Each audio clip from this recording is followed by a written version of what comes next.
And we are live, or we fucking should be, because otherwise OBS is lying to me, and I don't know what I would do if that's the case. No, we're live. We're live. Good. OBS is not lying to me yet. It'll be a very bad day when OBS lies to us. Oh yes, that will be a very bad day. But it's not. In doing my solo streams, I realised it's been quite a while since we've actually started a stream by introducing ourselves. So, I am the incredibly exhausted Brit Mill.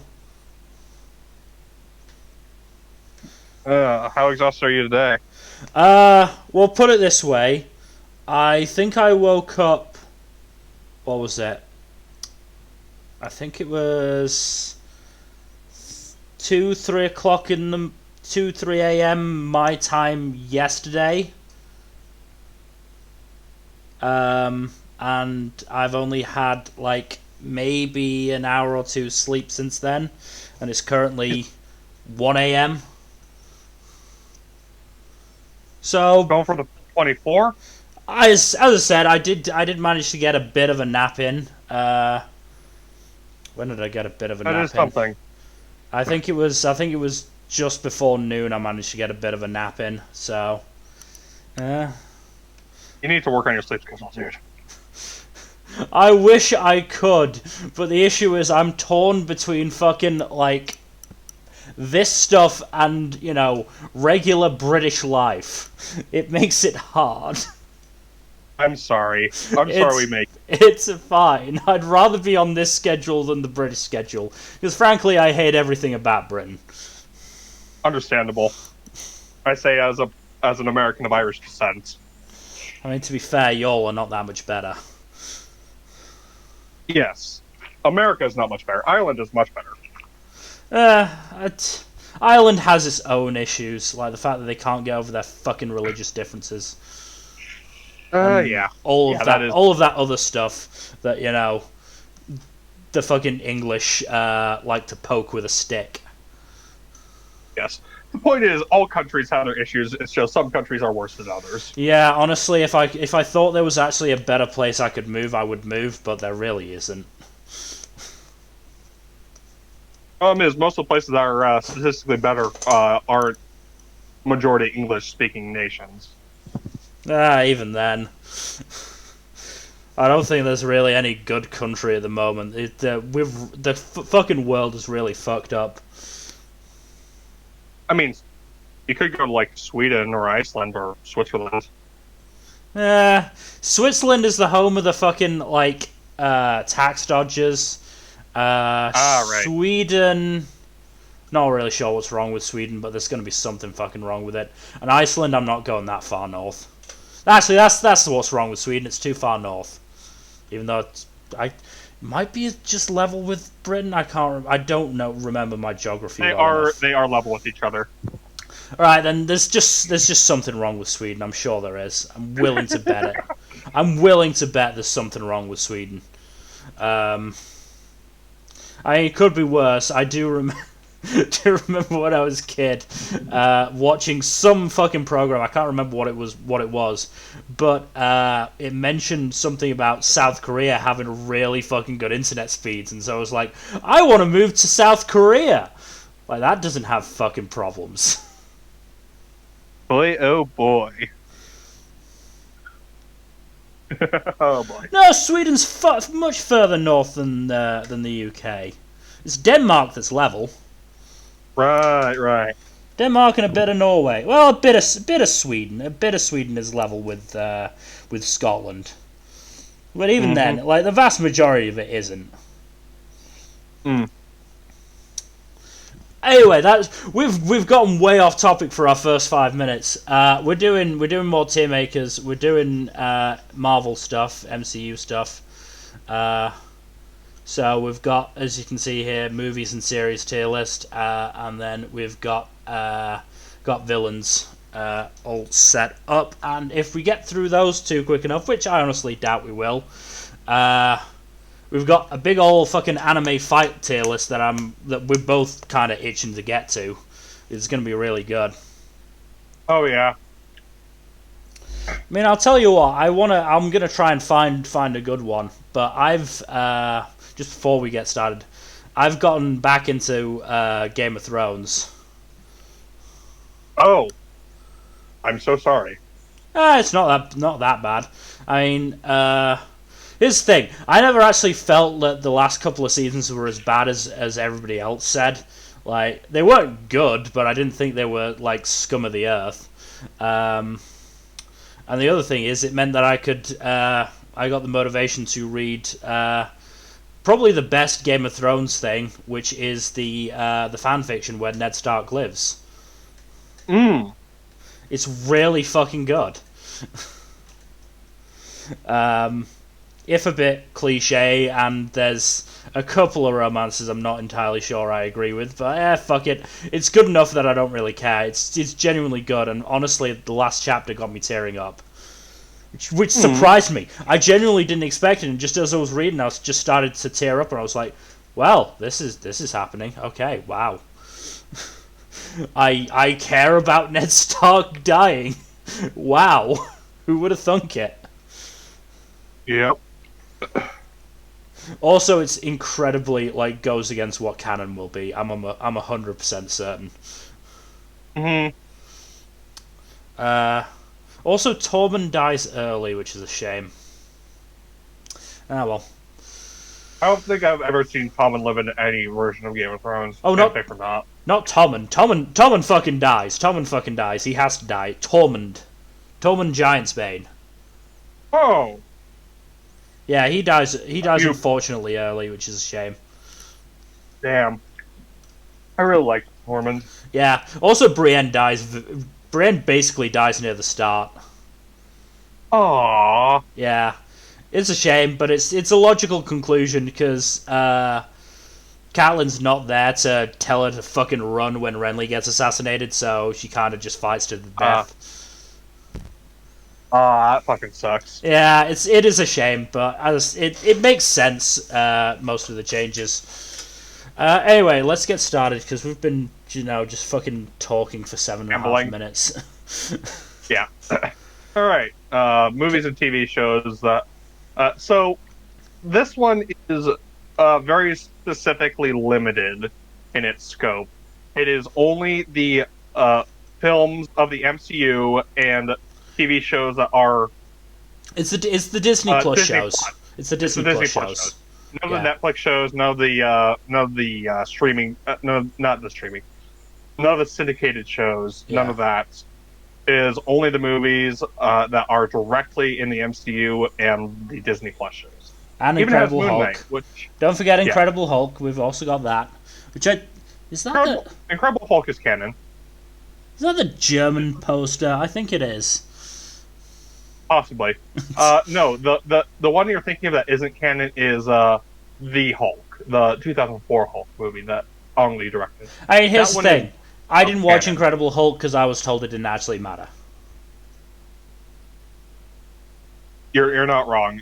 There's very little relevance there. Yeah, so. Anyway, let's get started. Captain America Civil War. That's a good one, to be fair. It is a good one.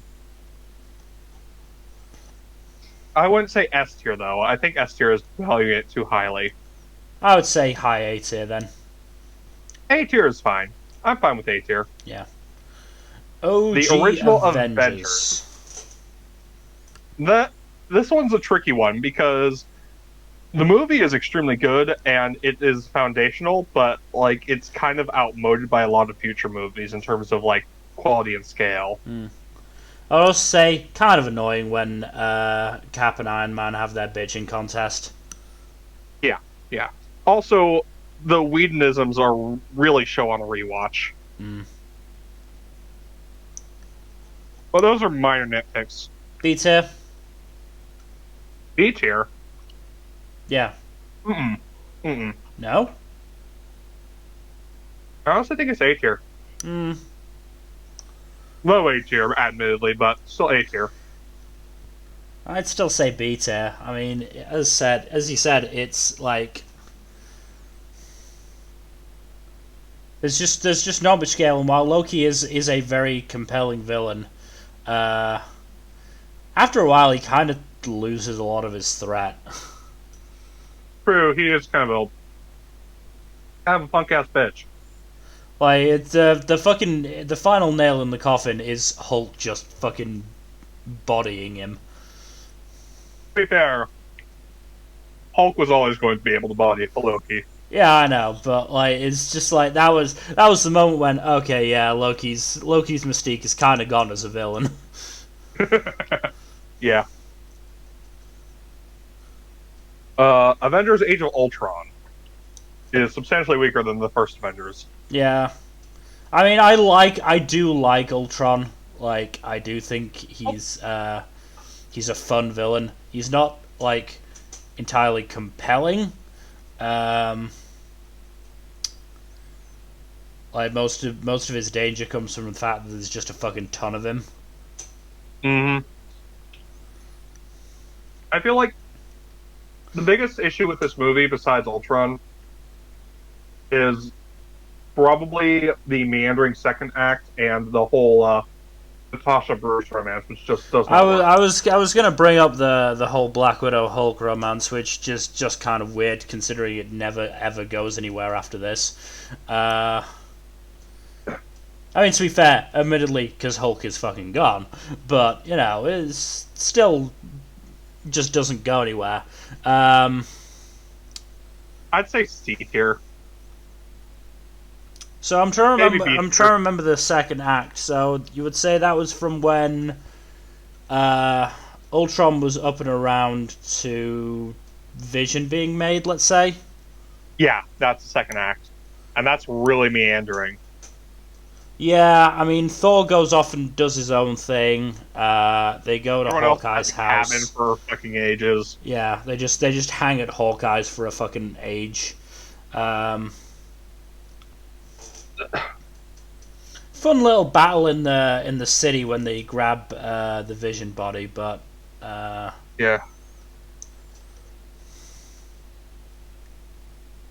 yeah, fuck it, I'll go C. C tier. We gotta have standards, otherwise we won't Yeah. get anything below fucking C.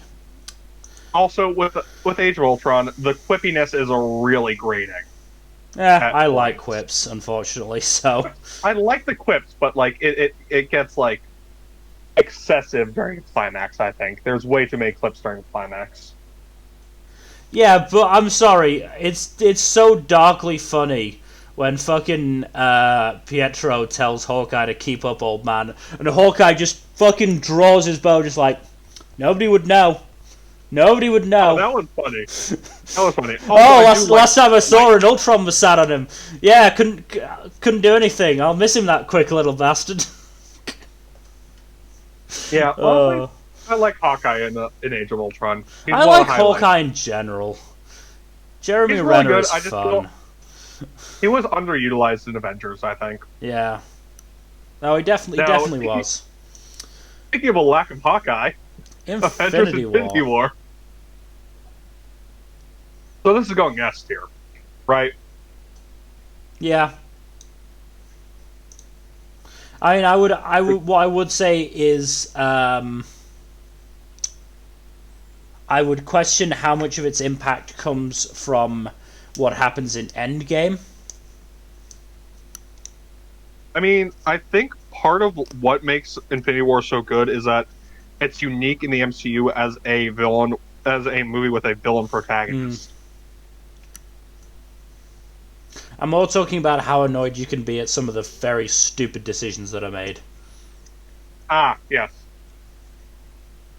I mean, I'm sorry, Cap. When half of the universe is at stake, yes, you do kill somebody.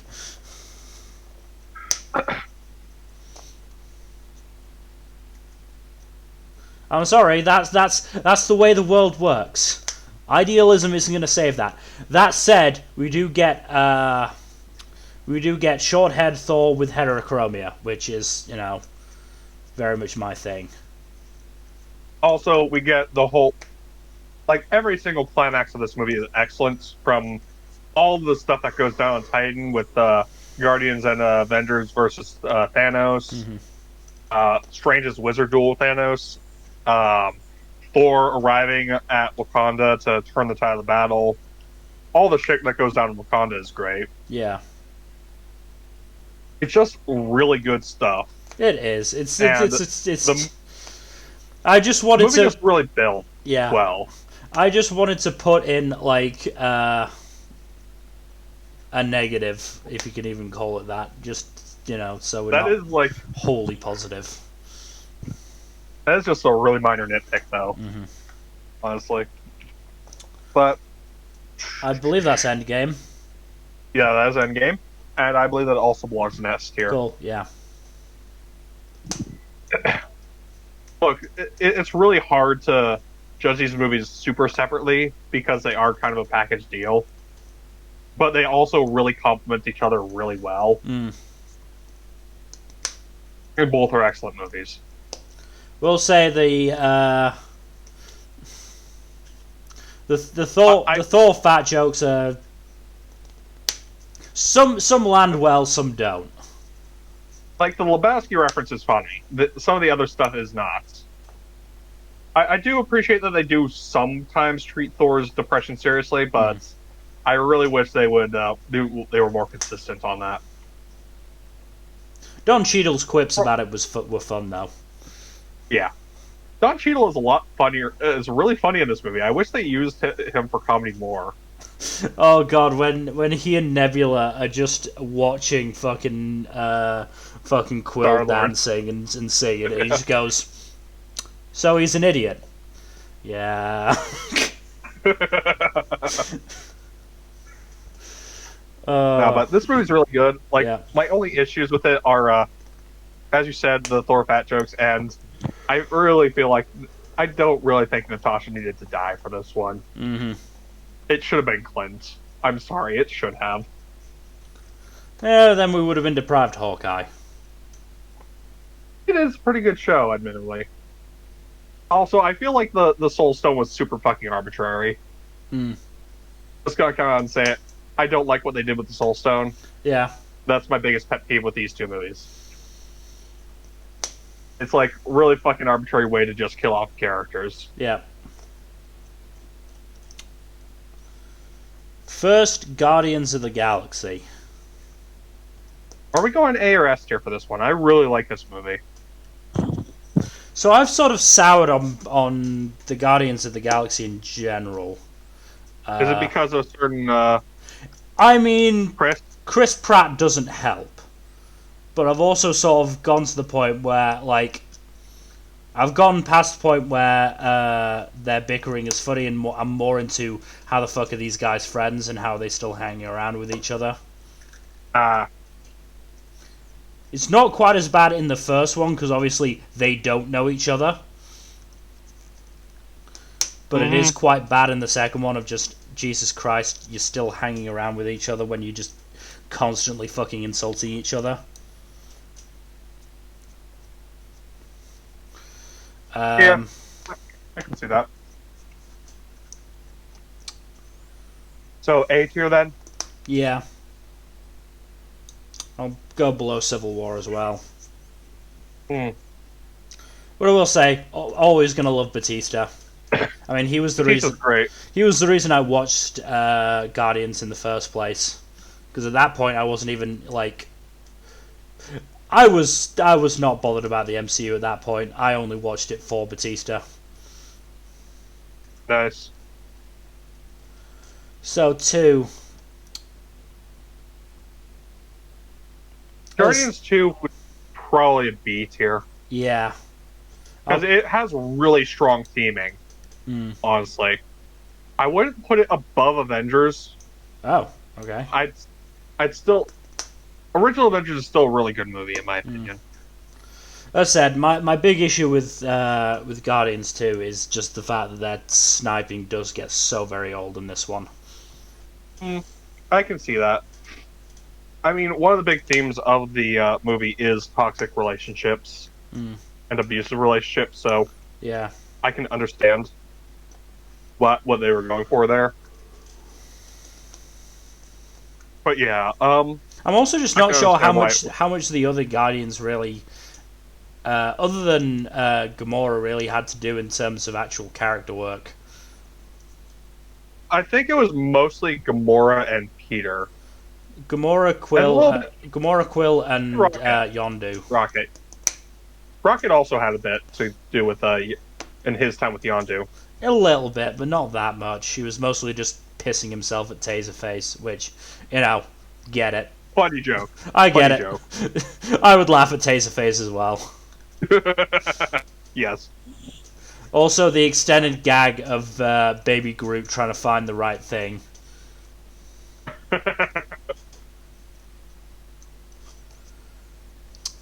Ant-Man. I think this is a pretty solid B tier movie. Yeah. I would say the average Marvel movie quality. Yeah, I would say below the 2 in B tier at the moment.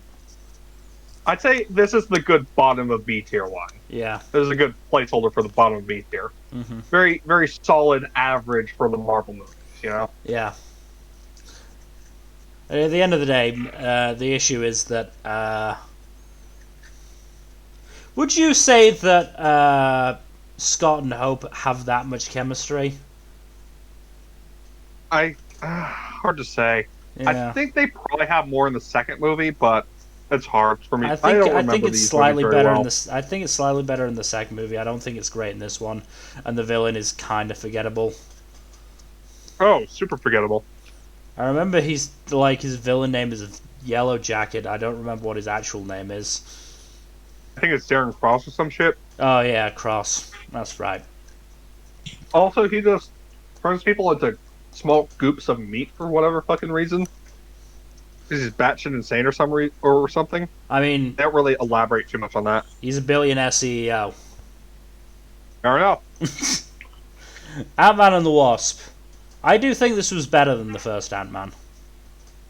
Yeah, I'd say higher in B tier than Ant-Man 1. I would still put it below Guardians 2, because it's not like... It's not hugely better, but I do think it is better. Just because I think everyone is more comfortable in their roles at that point. Mm-hmm. Doctor Strange. This is also I'd say a B tier movie, but a good B tier. Yeah, I would say the villain really drags it down. Yeah. But we do have the iconic Dormammu I've come to bargain scene, which is fucking excellent.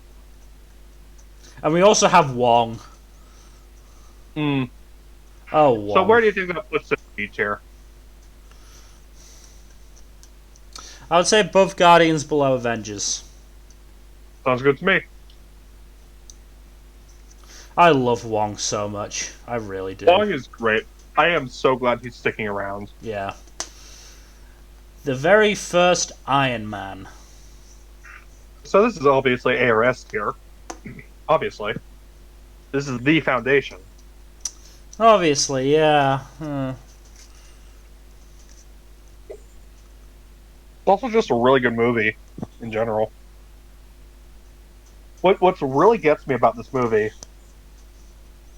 is a lot of this dialogue is just straight up improvised. Like, a massive chunk of its script was improvised, including the final line of the movie. That was a last-minute addition. They're just like, let's just have him reveal he's Iron Man. It's like, okay. Mm-hmm.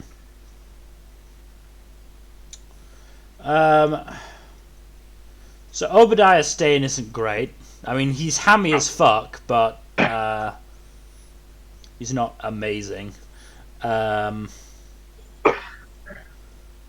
don't remember what the dude's name is, but the dude they've got playing Rhodey in this one is not as good as Don Cheadle. I think it's Terrence Howard. Terrence Howard, yeah. He's not as good. Yeah.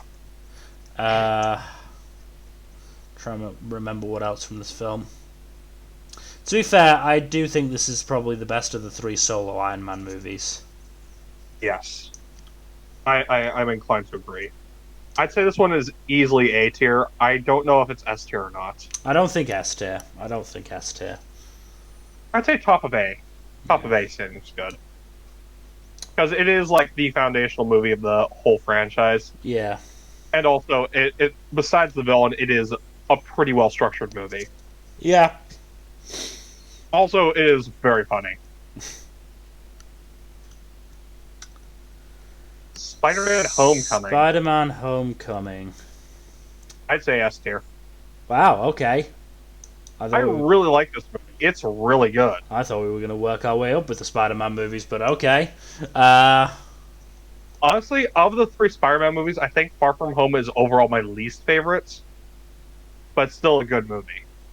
I mean, yeah, Far From Home is definitely... It's the weakest one, I think. Yeah.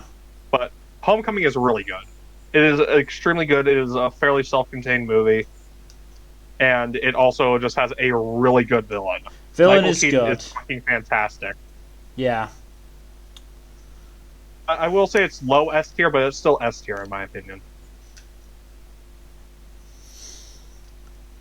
So I mean, obviously, you know, the big issue with this first 3 Spider-Man movies, because I mean, I'm assuming we will eventually get more. I'm hoping Tom Holland is able to have at least a break from Spidey. Yeah. And do, you know, whatever crazy shit he wants to do. Is, of course, the fact that they are so connected with Iron Man. Yeah, that is the biggest issue with these movies. I feel like it's a stronger issue in Far From Home than it is in Homecoming, though. In Homecoming, at least, it's like Iron Man is a bit of a mentor figure here and there, but he's pretty hands off from the plot overall, and his influence on the villain is only minor. In Far From Home, the villain just has a straight up grudge against him. Yeah. And fucks over Spider-Man specifically because of it, and also uses Iron Man's technology to further fuck up the plot. Yeah. So, ironically, even though Iron Man has long since passed in Far From Home, he's a lot more plot relevant in Far From Home. Yeah. So do we want to move on to Far From Home then, if we're happy with Homecoming and S? Yes. So probably this one will probably go in A tier then. Yeah. I mean, there's definitely some good stuff from this one. I mean, that fucking sequence where Beck basically mentally tortures Peter with the illusions is really fucking good. Yeah, no. That's really fucking good stuff. Like, you can really, like... And Holland does a really good job of selling how terrifying it is. Mm-hmm.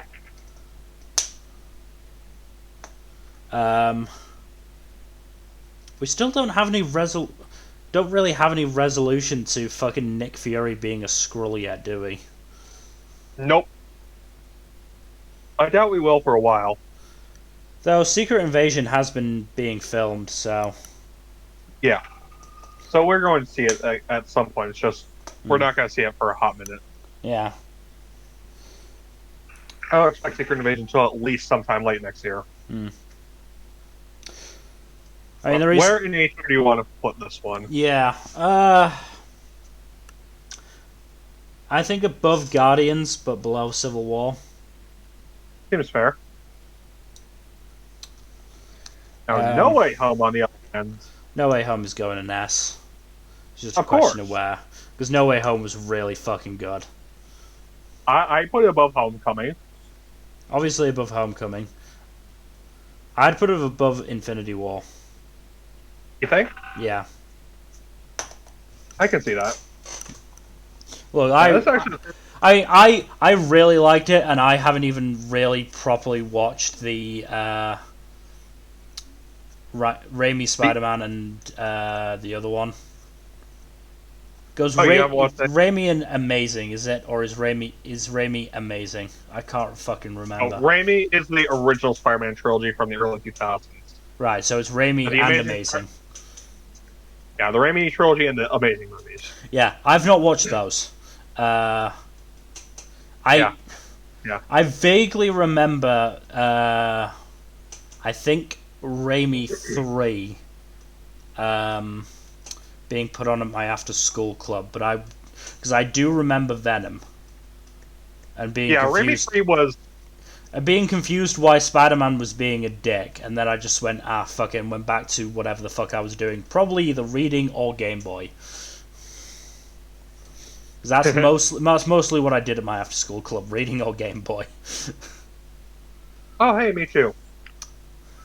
But yeah, even though I didn't even watch those movies, I still got a fucking kick out of every single character that came from there. I mean, Jamie Foxx was just having the time of his fucking life. Dude, I want to see this on a Thursday night screening, like when it was coming out. Crowd was absolutely losing their shit for half the movie. It was great. Yeah.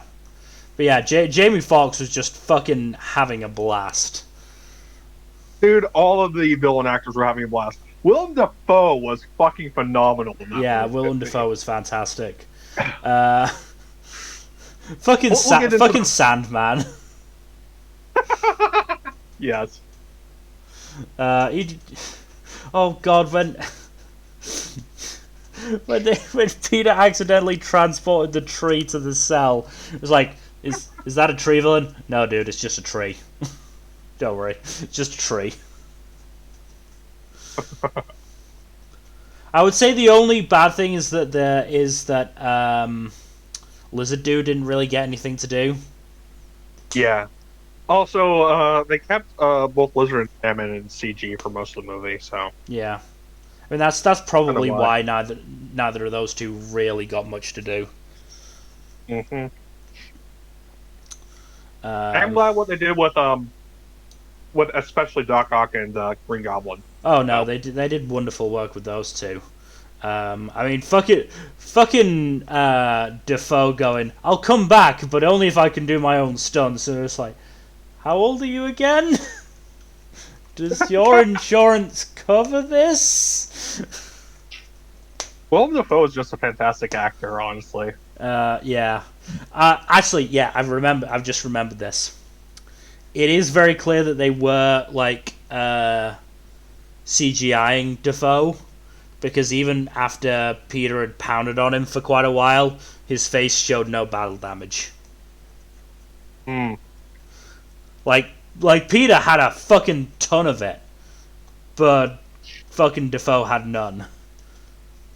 I mean, that could have just been him no-selling it, but yeah. I doubt it. Yeah. So they're about on par in terms of strength, so... What else? Oh, fucking poor Doctor Strange. Doctor Strange just has a time in that movie.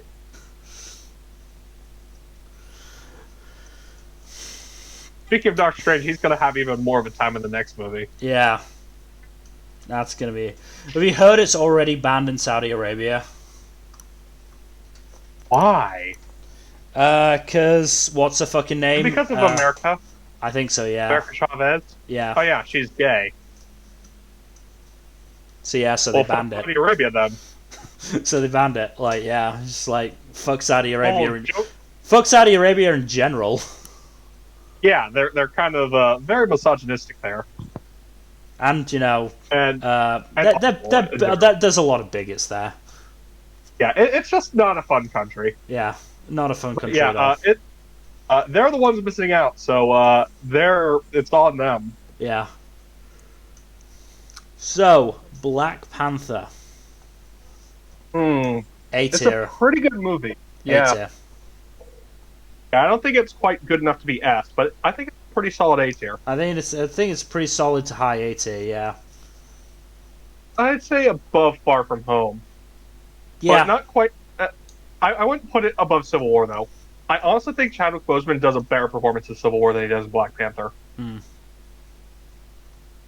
Like, he's good in both movies, but I think he's better in Civil War. Yeah. Because he has more of a defined arc. Also say it's a real shame what they did with Andy Serkis. Oh, just killing him off. I wanted that dude to stick around just because Serkis was having so much fucking fun with that role. Well, on the other hand, we got Killmonger, who is a fucking fantastic villain. Yeah. Michael B. Jordan is great. I love Michael B. Jordan, and I hope they bring him back somehow. Yeah. I want him to be I the mean, next Black Panther. Yeah, he does pop up in What If, and it's great. Mm. They even reference Michael B. Jordan's real-life love of anime. Yeah. Captain Marvel. C tier. Yeah. I'd say above Ultron. Yeah. It's a pretty mediocre Marvel movie, if I'm being honest. I liked it, but that's mostly because we got Samuel L. Jackson just, fucking about. Sam Jackson is definitely one of the highlights of the movie. I will also say that some of the jokes were really funny. Like the bit where Jude Law challenges Carol to a fight, and then she just nonchalantly blasts him into a rock formation. Yeah. That was fucking funny. Tell you what, though, I kept mixing Jude Law up with Peter Serafinovich in that role. I really did. When I first saw him, it's like, wait, is that Peter Serafinovich? And then checked the cast. Wait, it's Jude fucking Law. Okay. How did you confuse those two? I don't know. They just look. Jude Law just looked really like Peter Serafinovich in that role. Huh. And acted really like him. Ben Mendelsohn is really fun in the movie. Ben Mendelsohn is also very good. I think Brie Larson is the biggest hit or miss. Because sometimes she does really well in the scene, but other times it's very, her acting is a bit Yeah. She's overall not bad, but, I feel like she's put out stronger performances before. Yeah.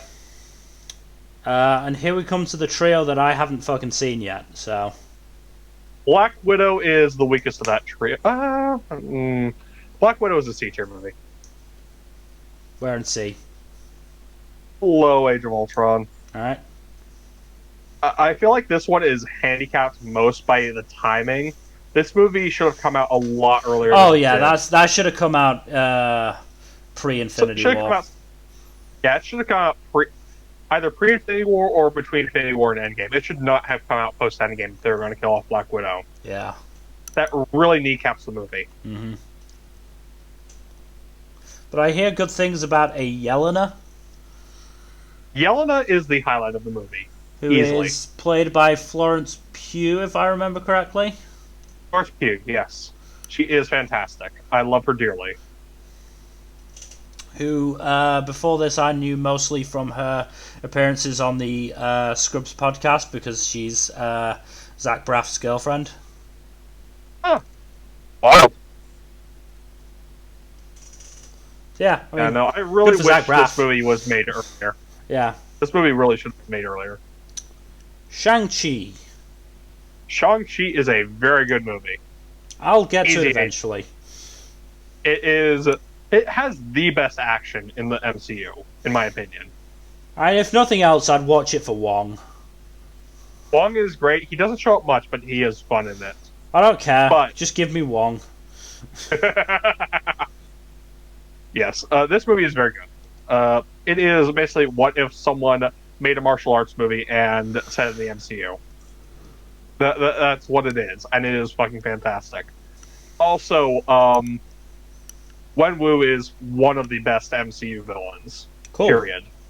So we're in A tier. I honestly want to say just below Iron Man. Alright. It is extremely good. This is a very good movie. Is Eternals our first D?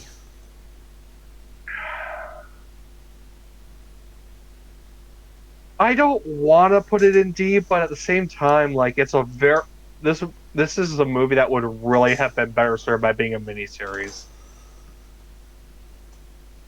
There are too many characters in too little time. You know? Mm-hmm. It's a 2.5 hour movie, and it still has 10 lead characters, and has 3 major villains, and several of the main cast do not get the time to shine that they need. So for now, we'll put it at the top of D tier. We might bump it up depending on what we put in D tier. How did Richard Madden and Kit Harington do?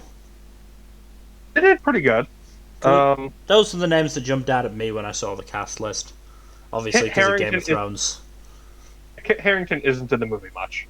Right. He only really shows up for a bit in the first act and a bit in the third act. Right.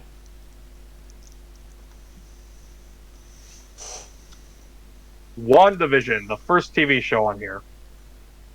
What are you thinking? At least S? A. I want to say low S. It's about how much. It's about how much the ending brings it down. It didn't have the best ending. I really don't. I'm really not as down on the ending as a lot of other people are, honestly. I think the ending was fine. I just feel like, yeah, it could have done without the big punchy action scene. But at the same time, we get the whole two Visions ship of Theseus debate, which is fucking excellent. That was interesting, if nothing else, from an academic point of view.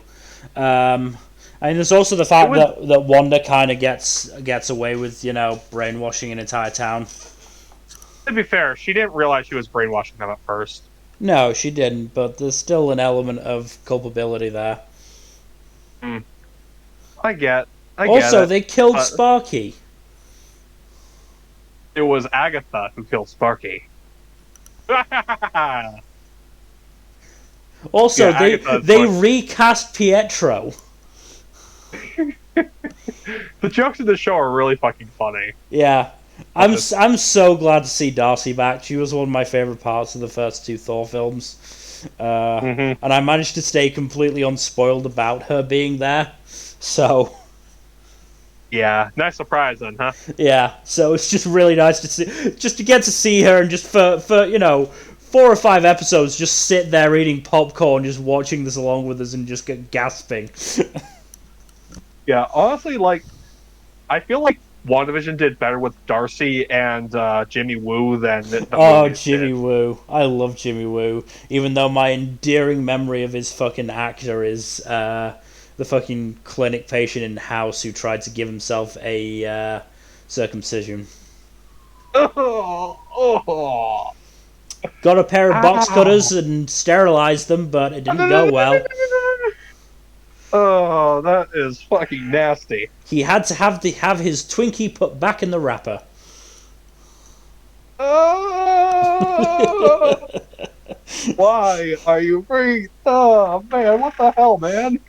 I mean, I just find it so fucking hilarious. Like, because you remember back when WandaVision was coming out, and people losing their shit over Jimmy Woo being there, and everyone was like, "Oh, he's not just Jimmy Woo. He's in other stuff," sort of thing. And I'm just sat there, just like, "Yeah, I know him from House, where he was fucking dude who circumcised himself.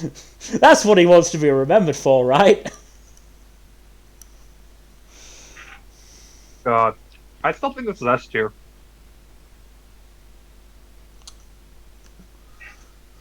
No, I would be willing to compromise and put it at the top of A. I think top of A. I do think it's very good. I mean, just if nothing else, I fucking adore Paul Bettany. Paul Bettany is fantastic. And also his send-off at the end of the series made me cry. Just the whole send-off with Wanda and her family at the end was just that was good. Yeah, that was good. No, I've loved Paul Bettany ever since A Knight's Tale. He's a really good actor. Have you watched A Knight's Tale? I have not. You fucking should. Maybe I will. When I have the time. The fucking cast. It's fucking Heath Ledger, Mark Addy, Alan Tudyk, Paul Bettany. It's got a fucking amazing cast. I'll give it a look at some point. And it's fucking rock music themed nights. That does sound up my alley. No, it's really fucking good. It's still one of my favorite movies to just go back and chill out and watch because it's so fucking funny. See, that movie for me It's hard to say, but it might be the Princess Bride. God, it's been so long since I've watched The Princess Bride. I should watch it at some point. It's good. It's very good. That's another movie I only watched for a wrestler. I only watched it for Andre the Giant initially. Understandable. Andre the Giant is amazing. Which reminds me of a story from the set where Andre let rip a gigantic fucking fart that went on for like a dozen or more seconds, and everyone just stared at him, just went, "Are you okay, Andre?" "All good, boss." Fucking great. Fucking Andre the Giant is a legend. He really is. Falcon and the Winter Soldier. I think that's a pretty good series. This is a good series. This is another one that's dragged down by its ending, to an extent. Yeah, it's dragged down by the John Walker stuff. Yes, I feel like the ending is drags it down worse than WandaVision does. Yes, I think the ending is worse in that sense. Yeah, I mean, there's good stuff from the ending because you've got Sam becoming Captain Falcon, Captain America Falcon. Captain America. Just Captain America. He is Captain. I do feel like this handles racism a lot better than it by all right should. But at the same time, it handles it well for the vast majority of the show, and then it fumbles it at the end with John Walker. Yeah. But I definitely like the ending, especially getting to see Bucky be happy. Bucky just really needs a break. Also, short-haired Sebastian Stan, love that shit. And just the fact is that Sebastian Stan and Anthony Mackie just have such good fucking chemistry. They work so well together. Oh, and then fucking Zemo as well. Zemo is great.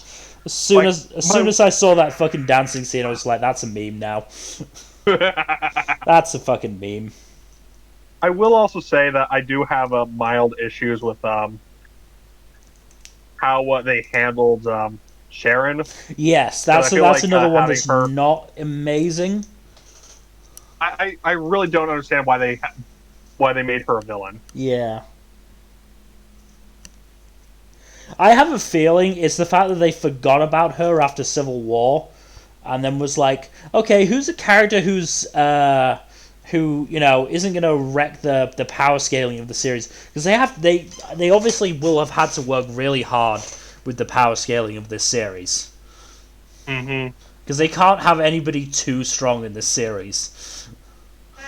Because Sam is just a regular human, and Bucky, while is super soldier strong, there's only so far that can go. Yeah. So I think they must have gone, okay, who's a character who they've interacted with who wouldn't break the power scale? Oh, that's right, Sharon Carter. Ooh, we kind of forgot about her. She's probably... I bet if she came back now, she wouldn't be happy about being forgotten, would she? Maybe I'm wrong. I don't fucking know. I'm not a script writer. B tier then? I would say B tier. I did really enjoy this. Like, I enjoyed it too.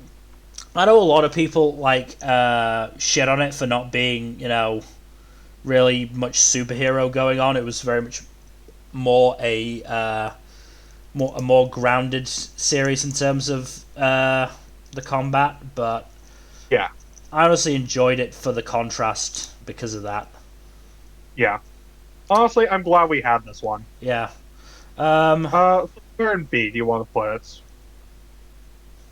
I would like to put it above Guardians 2, but if you say you'd rather put it below, I'll acquiesce to that. No, I'm fine with putting it above Guardians 2. All right. They're both on par with each other, I think. God, just Iron Man. Just stick it on Falcon and Winter Soldier for just a second. Just fucking Bucky just flirting with Sam's sister. Oh God, so fucking great. funny. Especially Sam trying to get him to stop it. He's like, "What are you gonna make me do? What are you gonna do about it? Huh? Make me?" Yeah. Great Anyway, stuff. yeah, Iron Man 2. D tier.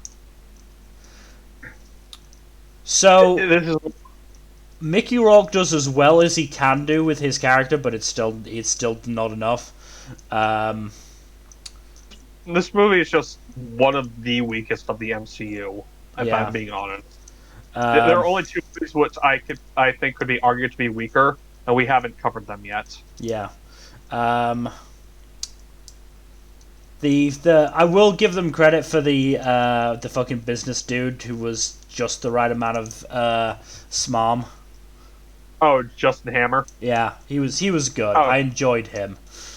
He's fun. I will give him that. And again, Don Cheadle, always good. Love Don Cheadle. He is great. I think this is sort of where the shine on Tony Stark really started to take its toll. Yeah. What else was there from this movie? I think that's about it, honestly. Yeah, detail. Loki. Talk about a massive change in quality. Wow. Wow. Wow. Oh, Owen Wilson. Wow. Oh, Owen Wilson. So many old Wilson memes. Yeah. I'm still not entirely okay with the Loki cest. Yeah, well, Loki is full of himself enough to... I get do it. that. It makes sense in character. That doesn't mean I like it. No, understandable. I understand completely. Well, it's just really fucking weird. It's weird. It's funny, but it's weird. I enjoyed all the other Lokis as well. Fucking Alligator Loki. Alligator Loki. Alligator Loki was so fucking good. Just having to explain that to every new person, just like, this is me as an alligator. Don't ask. No, it's not even that. And this is also as an alligator, which I don't even find that weird anymore. It's just like... Yeah, this is a good series. I really like the trippy ass time shenanigans involved in this one. And the dude playing Kang was just fucking hamming it up so hard. Jonathan Majors just owned that entire fucking scene. He just fucking ate all of that scenery, so much so he didn't need a fucking meal for the rest of the day. Dude, he chewed that scenery and he just flossed his teeth right afterwards, while just absolutely owning every single second. Yeah. So I will say, it's a sign of the times that when, because I'm not, I'm not a big comics guy. In fact, I'm not a comics guy at all, because I have a thing where I have to start something from the beginning if I'm gonna watch or read it, and it's just like, that's not happening. I'm not reading 70 years worth of comics at least, if not more. If I could even get my hands on the early ones. So yeah, I'm not a big comics guy, so I didn't know who Kang was at first. And so I, was sort of taking him at his word that, hey, he's the fucking god of this world. He is capital G God. I was like, people aren't going to be happy that capital G God is a black man. People aren't going to be happy about that. And I hate that that's a fact.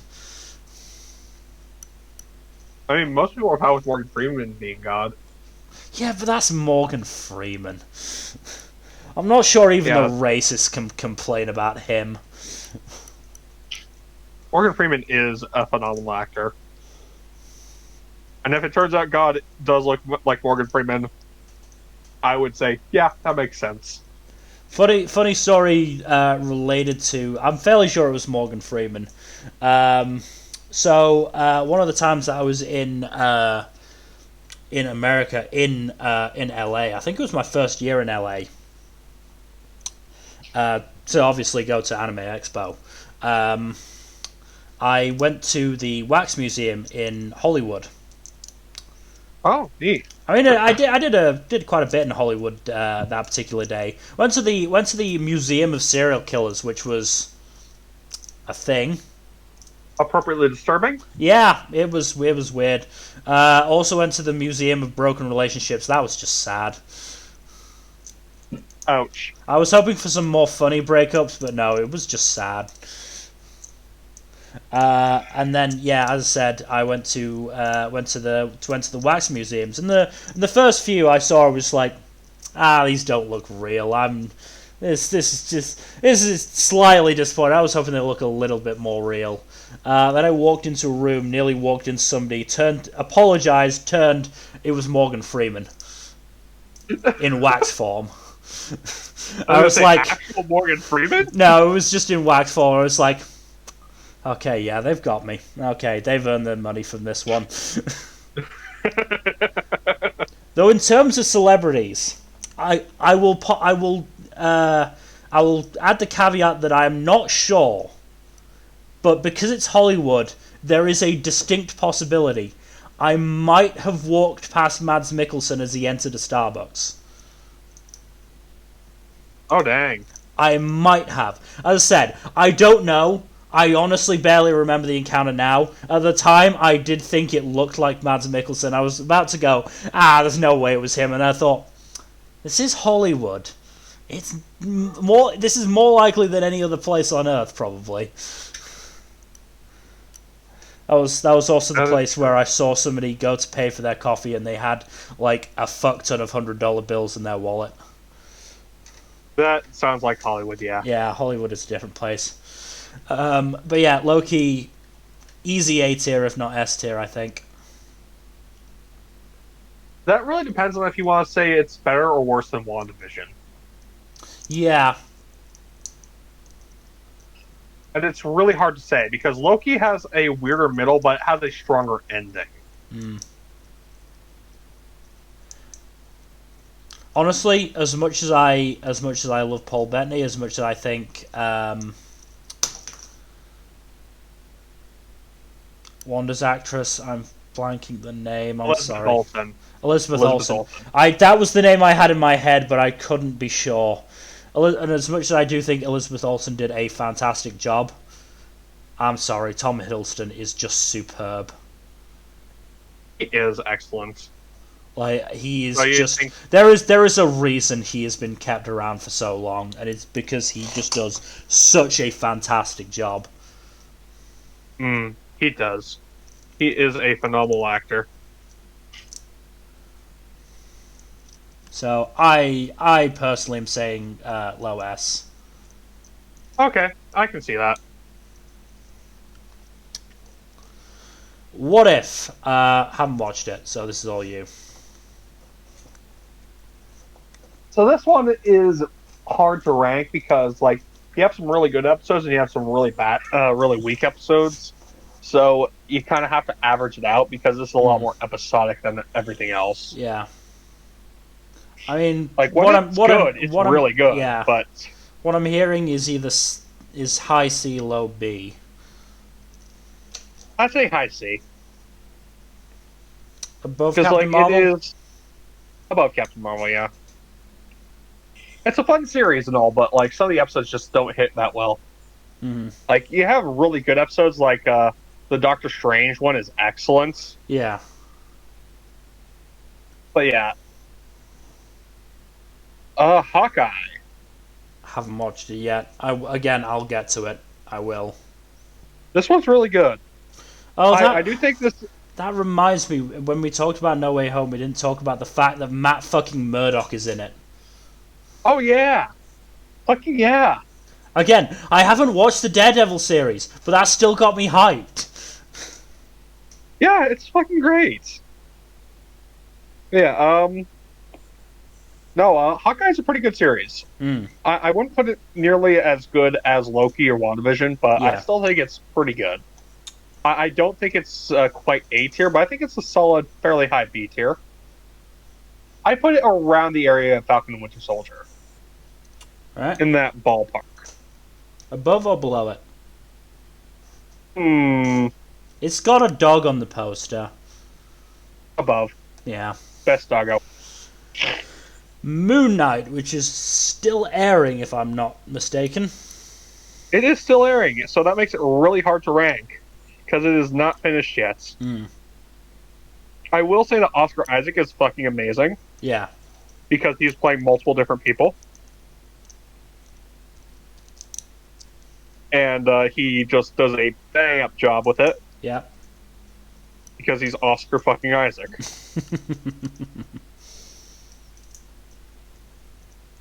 But this one's hard because it's not done yet. Yeah. Do you want to just leave it off then? Yeah, let's leave it off. I don't feel comfortable ranking this without it being complete. Yeah. Iron Man 3. Better than Iron Man 2, I would say. Oh, easily. That's not even in question. And I liked the kid. Yeah. I honestly think this is a fairly good movie. I just don't think it's bad, honestly. I don't think it's like spectacular or anything, but I think it's pretty good. I would probably put it in B tier. Oh wow, that's higher than I was expecting. I wouldn't put it high in B tier, but I'd put it in B tier. I'd probably put it above Ant-Man. Alright. I'm okay with that. And yeah, it's as I said, I mean I like the interaction Tony has with the kid. I'm not sure how good I don't think the proper villains were that good. No, they were not. I liked Ben Kingsley. I found him fucking hilarious. Honestly, I feel like people got way too bent out of shape over that bit. They got so fucking annoyed at that when, come on. He was never going to be the real fucking Mandarin. I am honestly glad that the real Mandarin turned out to be an actual Chinese person. Yeah. Who doesn't go by that name. Yeah. Funny thing is, in Shang-Chi, when the guy actually appears, he has a small sort of rant about it. Not really a rant, but he just like, they appropriated my organization's name. They tried to hijack my identity, and they named their figurehead, their puppet leader. They modeled him after me, and they named him after a fucking chicken dish.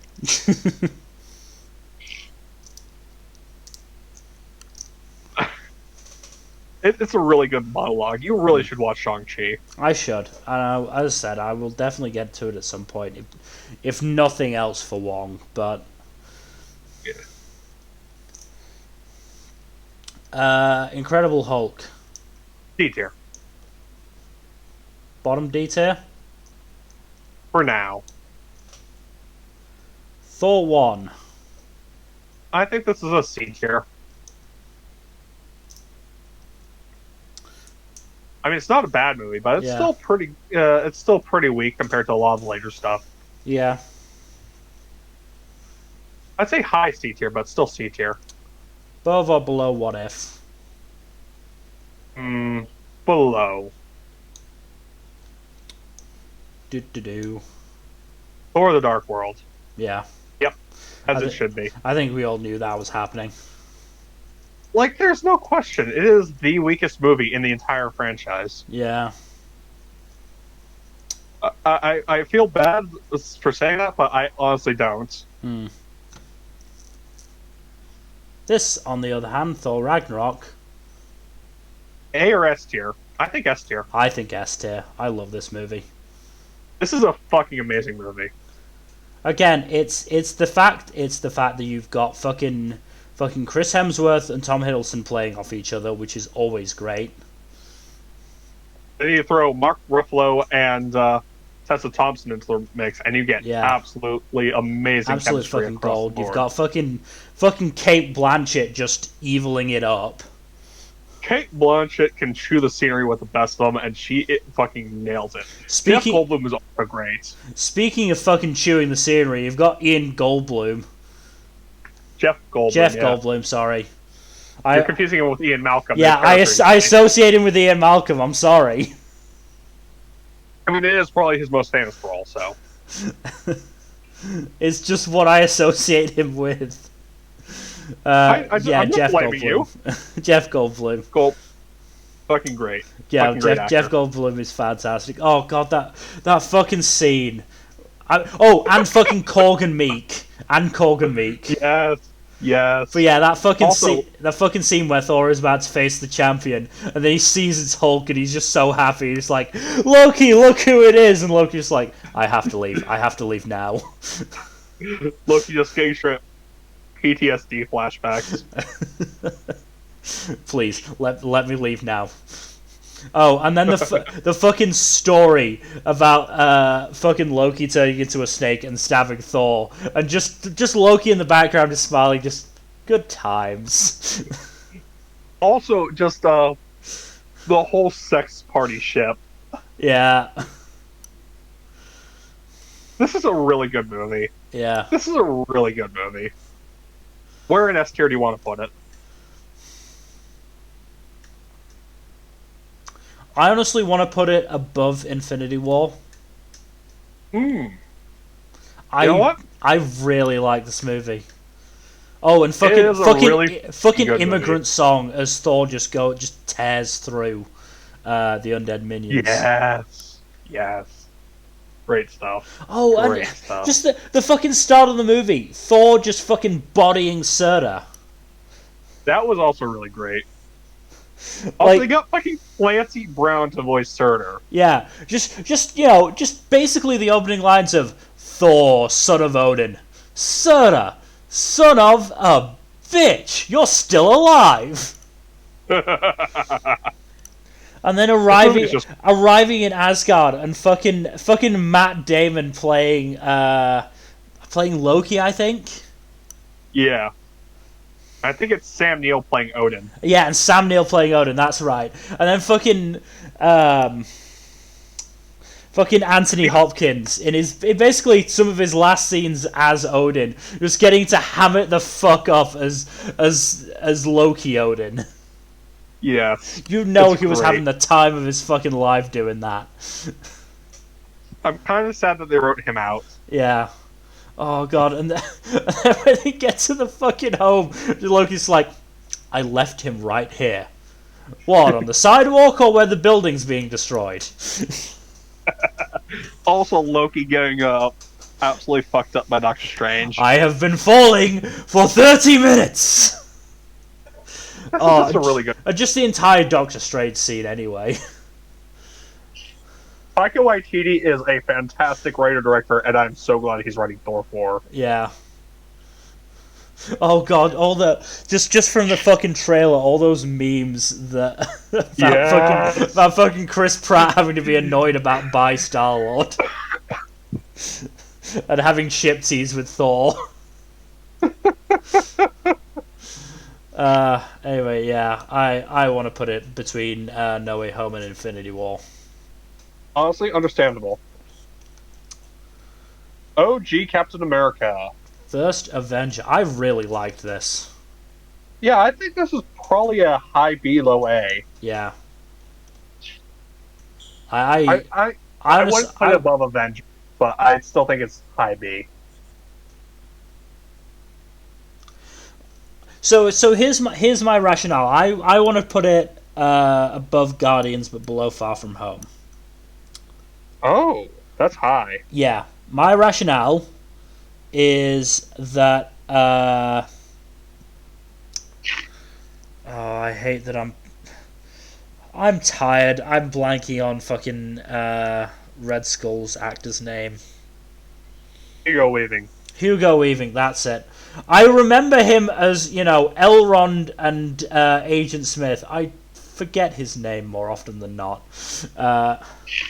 He was really good as Red Skull.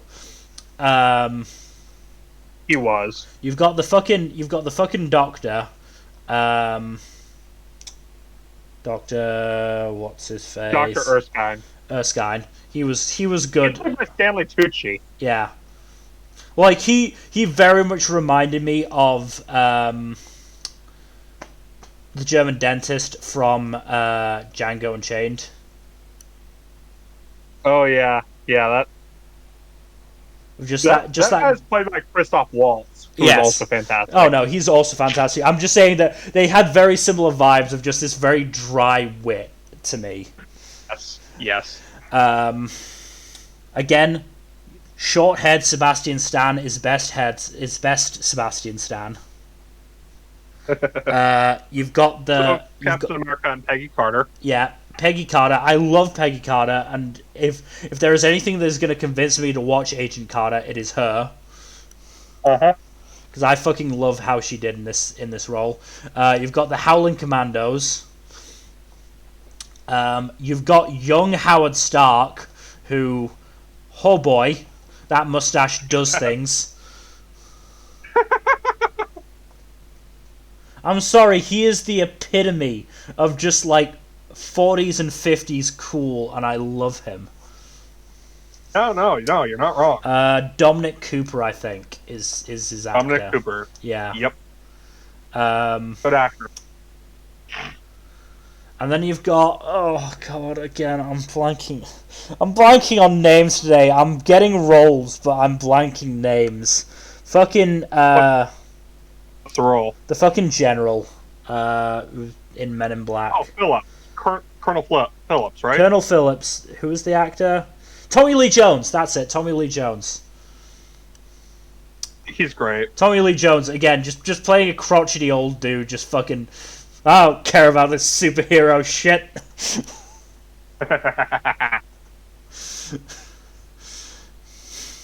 He's great. Yeah. So yeah, I like this so, and look, you know, at the end of the day, as much as I am, you know, currently taking a creative writing master's, want to be a writer, you know, doing streaming on the side, I'm always going to be a historian at heart, and so whenever I get, you know, fucking period movies like this, I fucking love them. You know what? I get it. Yeah, this can be an A tier. This is fine. No, like this was I would say, I mean, to be fair, how many movies in is it? To be fair, this is like the 5th movie.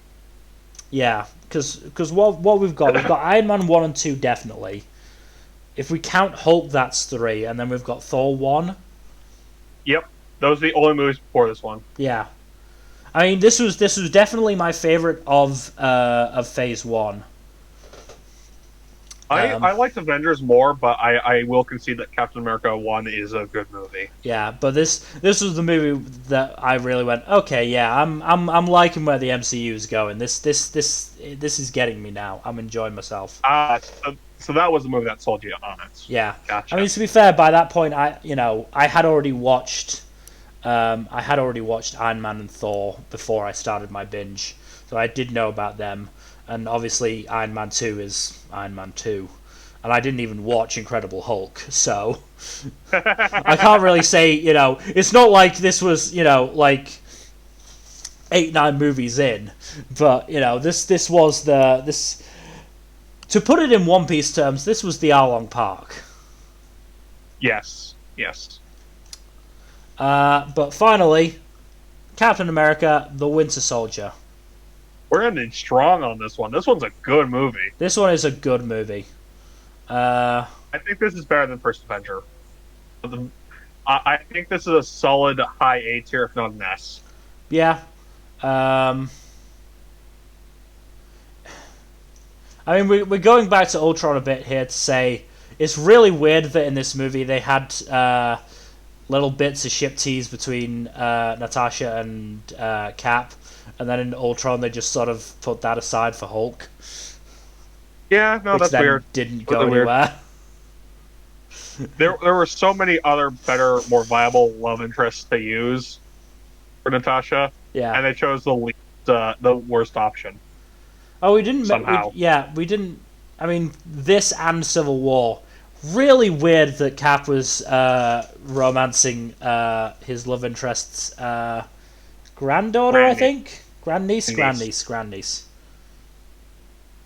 Yeah, no, that's weird. That will never not be weird. Yeah. Well, no, it would have been less weird if it didn't kick off in earnest like the movie that would see Peggy Carter die in. Yeah. Like, if she had already long since passed, that'd be one thing. Like, it'd be like, oh, she's already long gone. He needs to eventually move on at some point. He's been out of the ice for a while. Uh, but no, it's like literally at her funeral, they start making Google eyes at each other. And it's like, what the fuck? Yeah. So that's more of a Civil War issue. Yeah. I mean, I would have been okay with it if she was still alive and we just go to Cap. You should hit that. What? I've got eyes. That would be funny, but at the same time, weird. It's already going to be weird. You might as well play into the humor of it. Fair enough. But it's not really a big issue in this movie. Yeah. This movie is really fucking good. This movie is good. I mean, obviously, this is the first time we get to see Sam. We do get some. We get some more Samuel Jackson in this one. I mean, Bucky as the antagonist is good. But at the end of the day, I'm not sure how much I bought it. Admittedly, that's this is me watching it however many years after it was it first aired and knowing that other movies happened. Yeah. I mean, I don't think I knew that Bucky was a central part of Civil War. I did obviously know about the whole Team Cap, Team Iron Man thing because nobody would fucking shut up about it in 2016. Yep. I think there are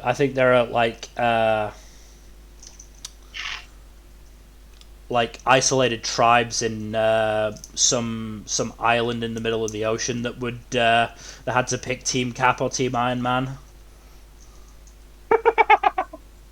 Certainly one way to put it.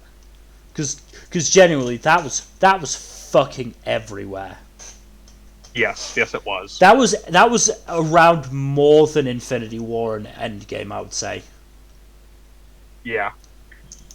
That is again a thing of Civil War, not a thing of. Again, I know. I'm just bringing it up because I'm thinking about it, and because at the end of the day, they're still Captain America movies. They're connected. All the Captain America movies are consistently pretty damn strong. Honestly, Captain America is the solo trilogy that I think is best. Yeah, it is probably I don't know. The Spider-Man trilogy is also really good. It is definitely good. I mean, we've ranked the Spider-Man movies on average higher than we've ranked the Captain America movies. And again, this is. I probably would have put Homecoming lower. I probably would have put Civil War and First Avenger higher. Not much higher. Civil War would still probably be A tier, but it'd be a bit higher. First Avenger would also be higher. I think that Winter Soldier is the best of the Captain America movies, in my opinion. I also think it deserves S tier. All right. I wouldn't be against that. Like, if you want to put it low S tier, that's fine, but I still think it deserves S tier. I think bottom of S tier would be good. Yep. So there you have it. Yeah, that is everything except Moon Knight, which if we'd have to wait. What? How many episodes is it? 6. It's 6, and there's 4 out, so there's just 2 left. Yeah, we'd have to go 2 weeks to rank it, so we're just not going to do that. Actually, what day does it come out? Wednesdays.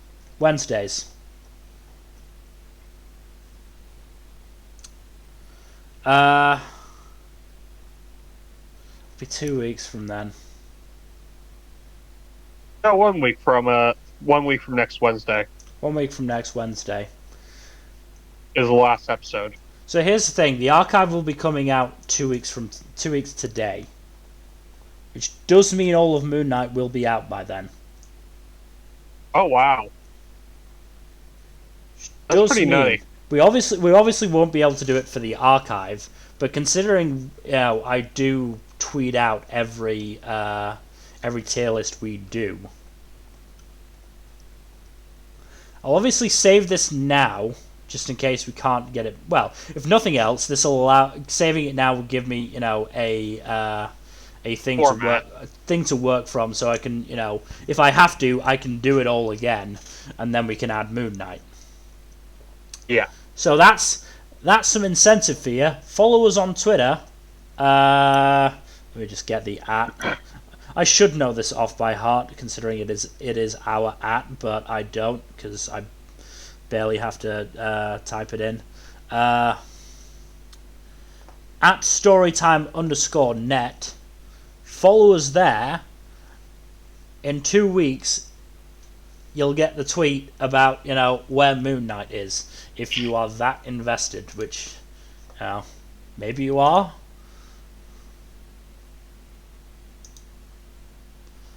There we go. So before we move on to villains, let's quickly look at the community rank.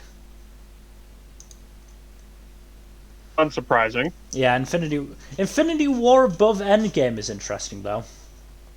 Honestly, I'm not entirely surprised. Infinity War is extremely well regarded, and for good reason. Yeah.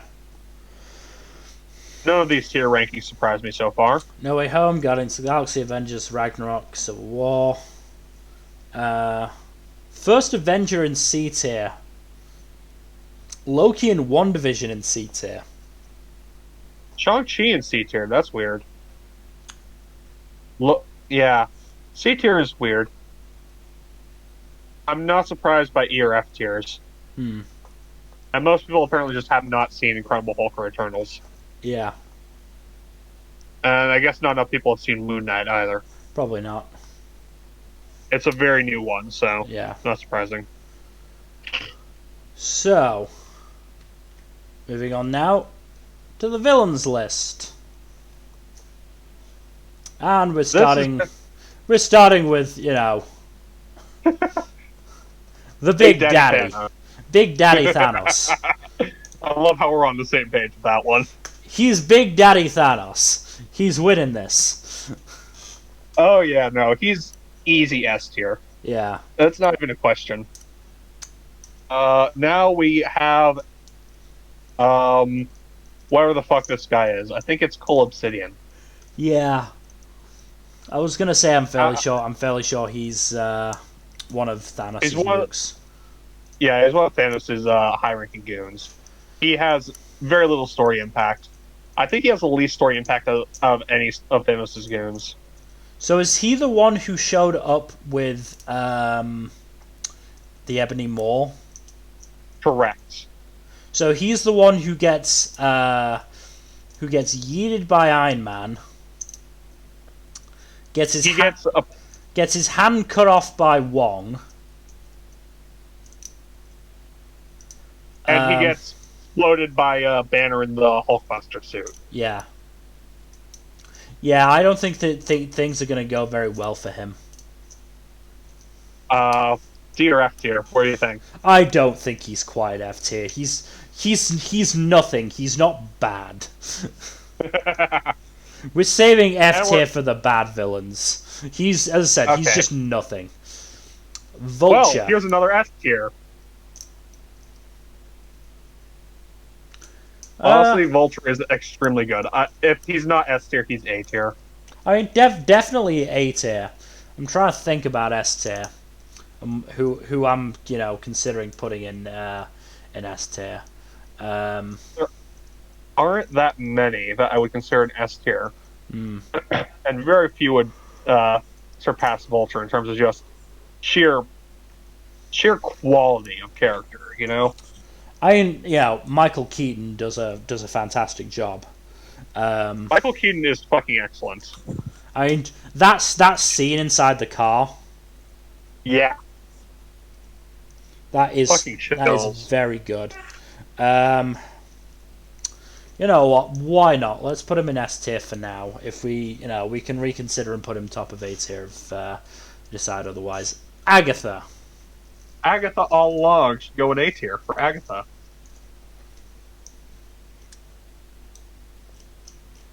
Loki. This is President Loki, I believe. Is it President Loki or is it just normal Loki? 'Cause I don't see Loki on this list. Oh, I guess Otherwise, this is just I a think position this is, for all antagonist yeah. versions of Loki. I think this is just Loki. Oh, I think he's A tier then. I would say S tier. Yeah, no, I can't see you on that. Actually, he's an S tier character. Is he an S tier antagonist? No. That is the say question. I'd say his lack of competence as an antagonist frequently gets the better of him, and I think it's not. I think it's enough to justify bumping him down a tier. Because here's the thing: the only reason his plan gets as far as it does in Thor is because Thor doesn't have Mjolnir. Once Thor has Mjolnir, he basically curb stomps Loki. Yes. We talked about how in Avengers, his sort of mystique and competency sort of lowered throughout the movie.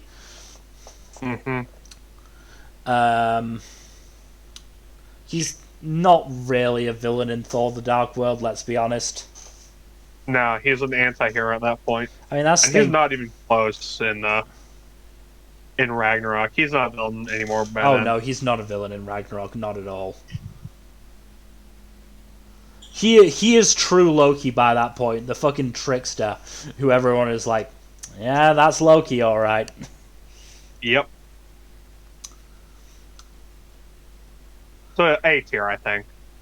Is he even an A tier antagonist is the thing?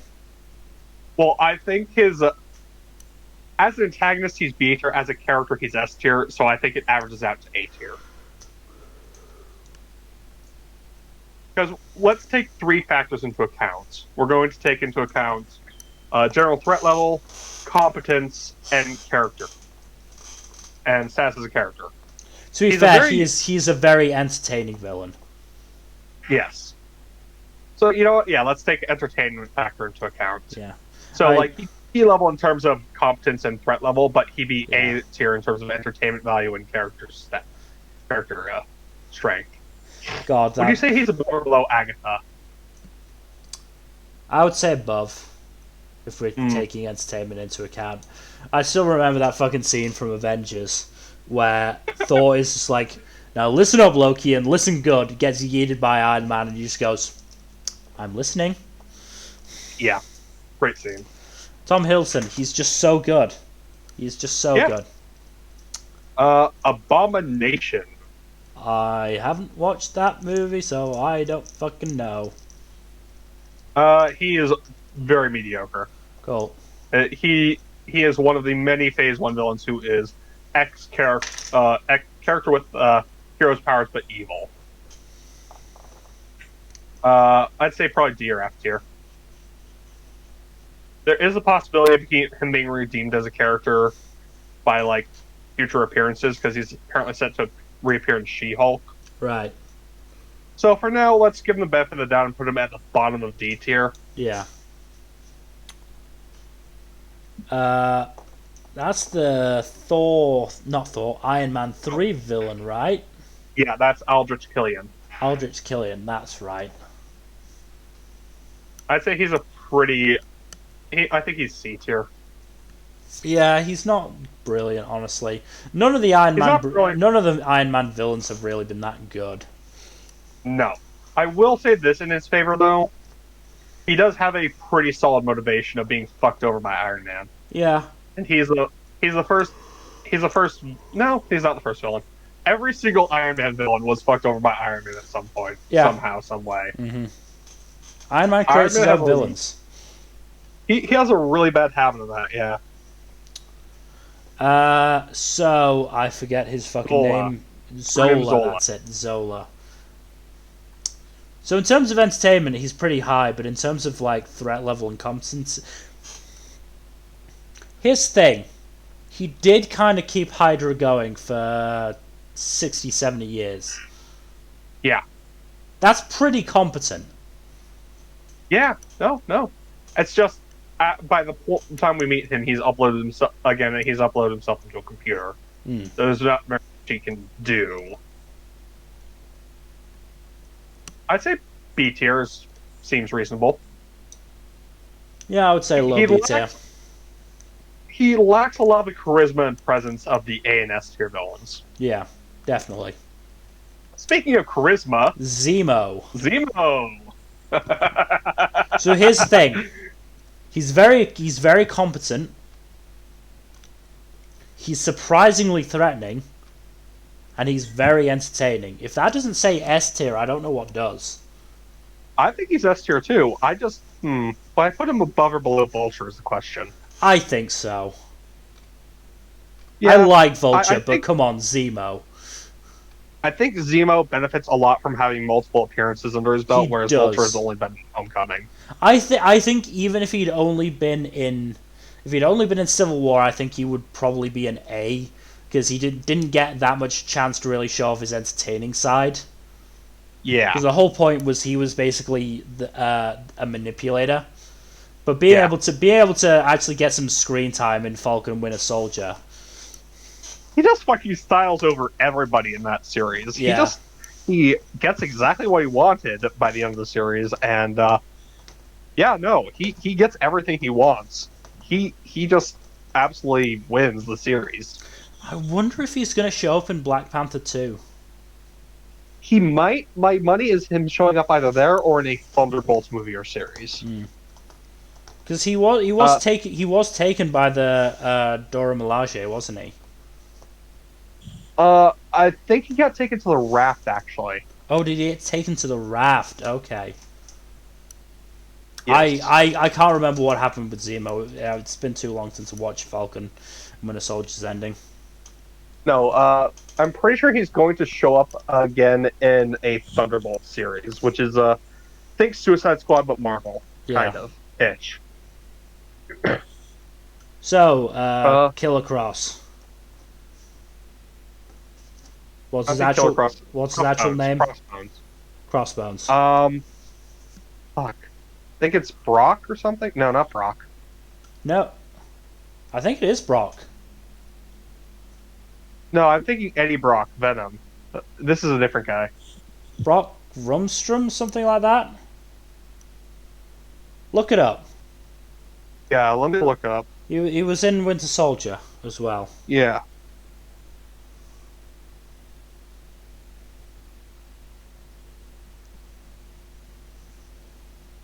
I do think it's Brock something.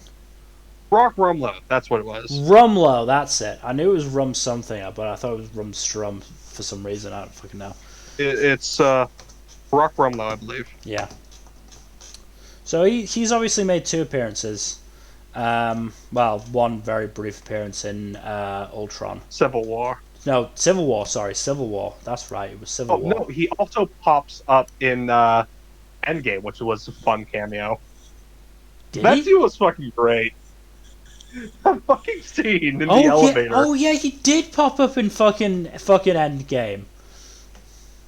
That fucking elevator scene in Endgame was fucking amazing. Fucking Chris Evans has been looked forward to that scene for so long. I bet. Just the opportunity to just whisper, "Hail Hydra." Honestly, the best part is that was like turning a really maligned comic book storyline and getting something good from it. Yeah. Yeah, no, Brock Rumlow, he's decently entertaining and threatening enough, but he's not like anywhere near the higher tiers.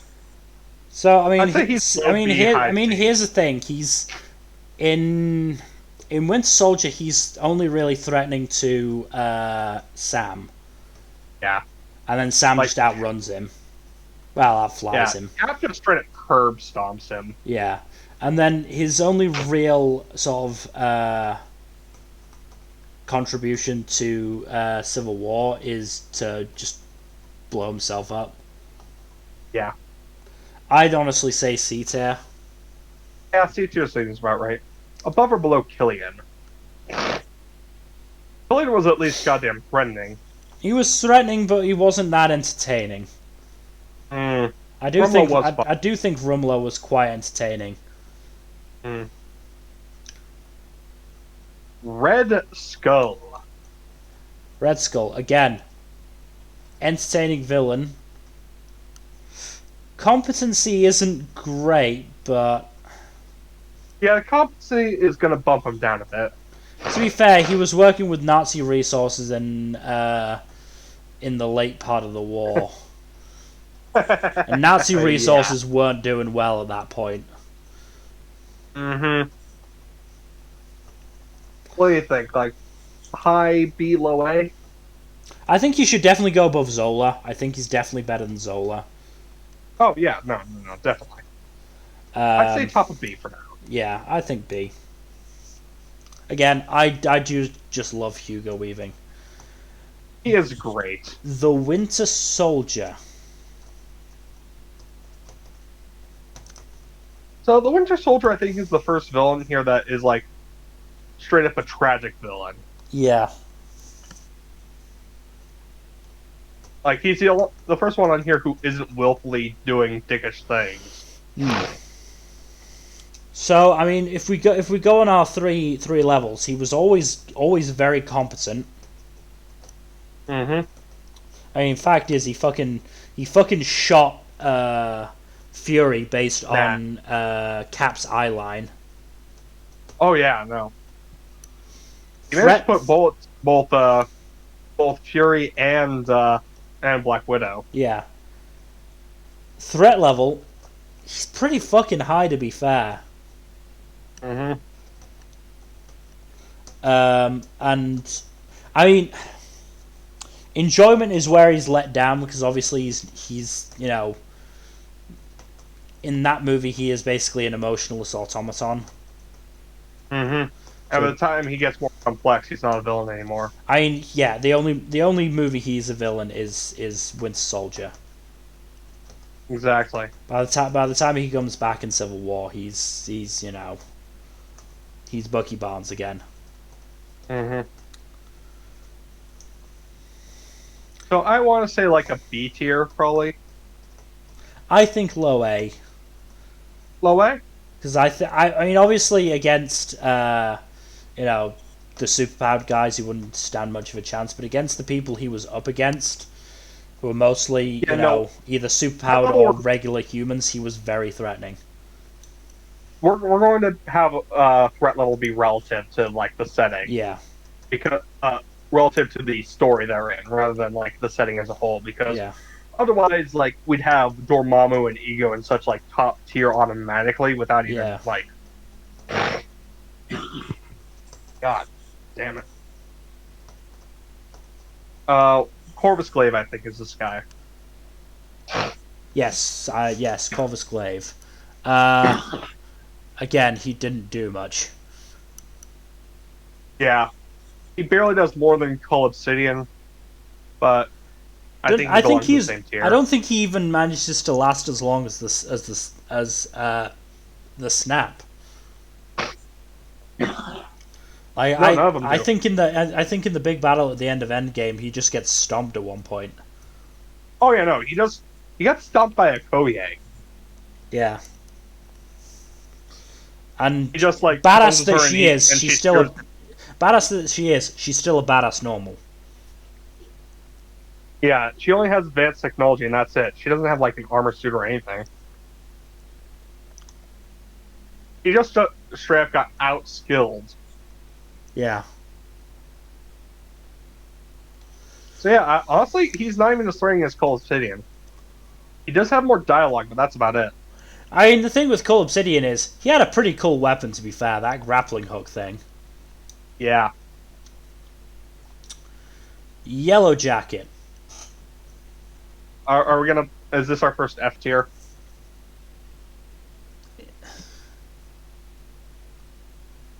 So enjoyment, there's not really any enjoyment out of him.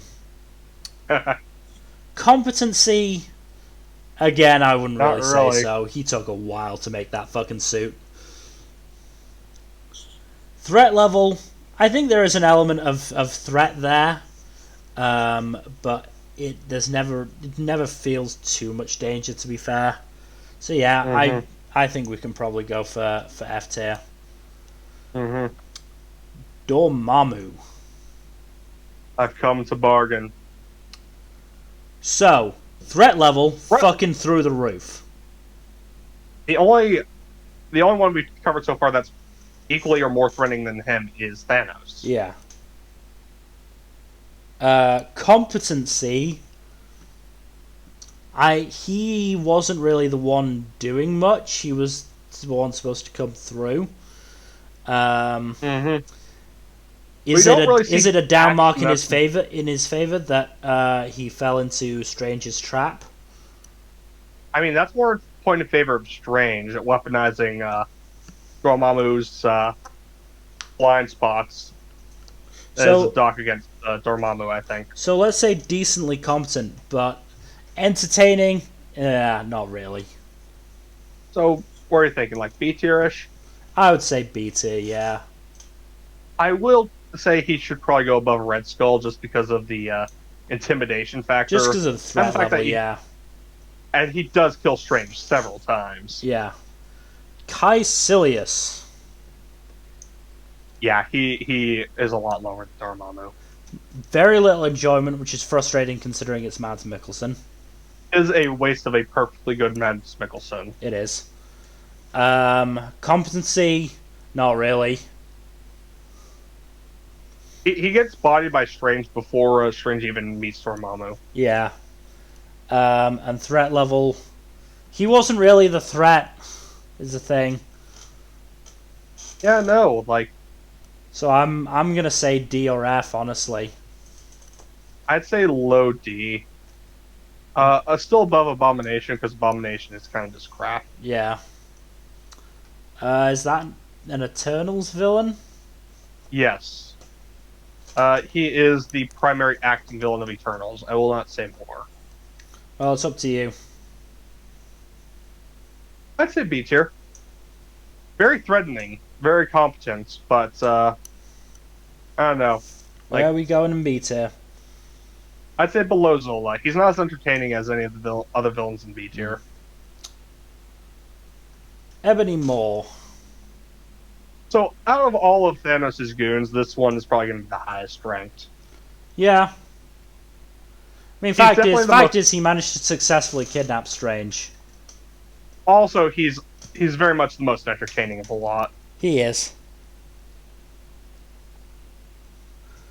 I mean, so obviously that puts him above his D tier brethren. I still wouldn't put him overly high. I'd say B tier is decent, but maybe high C, low B, I think. Let's put him bottom of B for now. All right. Ego. Ego is a very competent, very entertaining, and very threatening. He is, to be fair, yeah. Like, he's been doing his shit for years, and he almost succeeds. I will admit, he was the cause of one of my favorite Hishy scenes.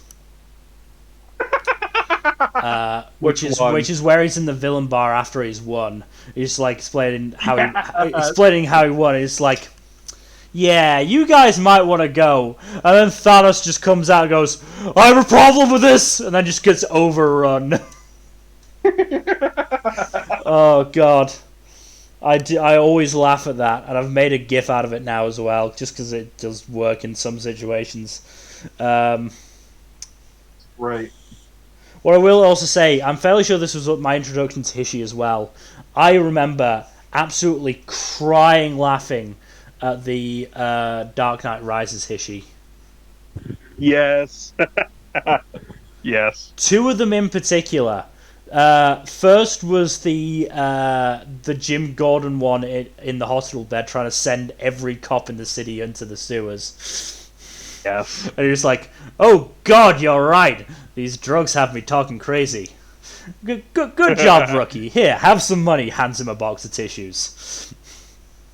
And then the other one was the fucking Morgan Freeman one, where Bane is trying to get him to put in the code, and he goes, "Oops, I seem to have activated the emergency flood chamber. I guess that would put a crimp in whatever plan you have for using the reactor. I do apologize." Well, get busy swimming or get busy dying. That was in the days where I was first starting to get sleep deprived. Oh boy. But yeah, we're putting Ego in S then. Just below Thanos, honestly. Yeah, no. Also, Kurt Russell just hands it the fuck up in this role. Kurt Russell does do very well. I'll give him that. Guardians 2, as we said in the previous list, Guardians 2 is not my favourite movie ever, but Kurt Russell is good. Kurt Russell's very good. Lizard Man. What's his actual name? Dr. Kurt Connors. Dr. Kurt Connors. Does he have a villain name? The Lizard. Is it just the Lizard? Man, they got lazy. Look, a lot of Spider-Man villains have animal names, okay? There's the Lizard, there's the Vulture. Yeah, but, like, Vulture is a cool name. Like, Vulture is a cool name. Electro is a cool name. Sandman, yeah, less so, but, you know, it's a reference to a fairy tale, and it's a reference to a Metallica song. So I think Sandman character came out before Metallica was a thing. Probably did, yes, but, you know, still. Also, there is another villain in Spider-Man's Rogues Gallery that is called the Chameleon. No, he does not turn into a lizard. He is just a very talented master of disguise. Are we just saying Peter Parker is bad at naming villains? No, it's the villains at fault. The villains are the ones who make up some of these names. Okay, Peter Parker just snarks about them, okay. Yeah, no. The funny thing about Peter Parker is that when he stops snarking at villains, when they get scared of him. Because usually that's a sign that he's very serious and very pissed off. It's so clear, you know, where fucking Jim Butcher got his inspiration for Harry Dresden's personality. Yeah. Harry Dresden is just this fucking wizard gangly Spider-Man. Basically, yeah. He's an older, ganglier, wizardier Spider-Man. God, thinking about it, he really does take a lot from Spider-Man, doesn't he? Yep. Oh yeah, I'm not gonna blame him by any stretch. Like, you know, you do you. What inspires you? What inspires you? Yeah. But yeah, Lizard, I'd say is C tier. C tier, did you say? C tier. Yeah. He's decently funny and entertaining, but he doesn't do much. I mean, most of the humor comes from the fact that all the people in the home universe are like, "Holy shit, he talks!" Yeah, and then everyone else, and then there's the running gag of him wanting to turn everyone into a lizard. Oh yeah, that one as well. That was also really fucking good. I can give you a makeover. Is it to turn me into a lizard? Yes, it is. Yeah, he's very excited about turning people into lizards, which again reminds me of that fucking one Spider-Man comic panel of just, you can cure cancer with this, but I don't want to cure cancer. I want to turn people into dinosaurs.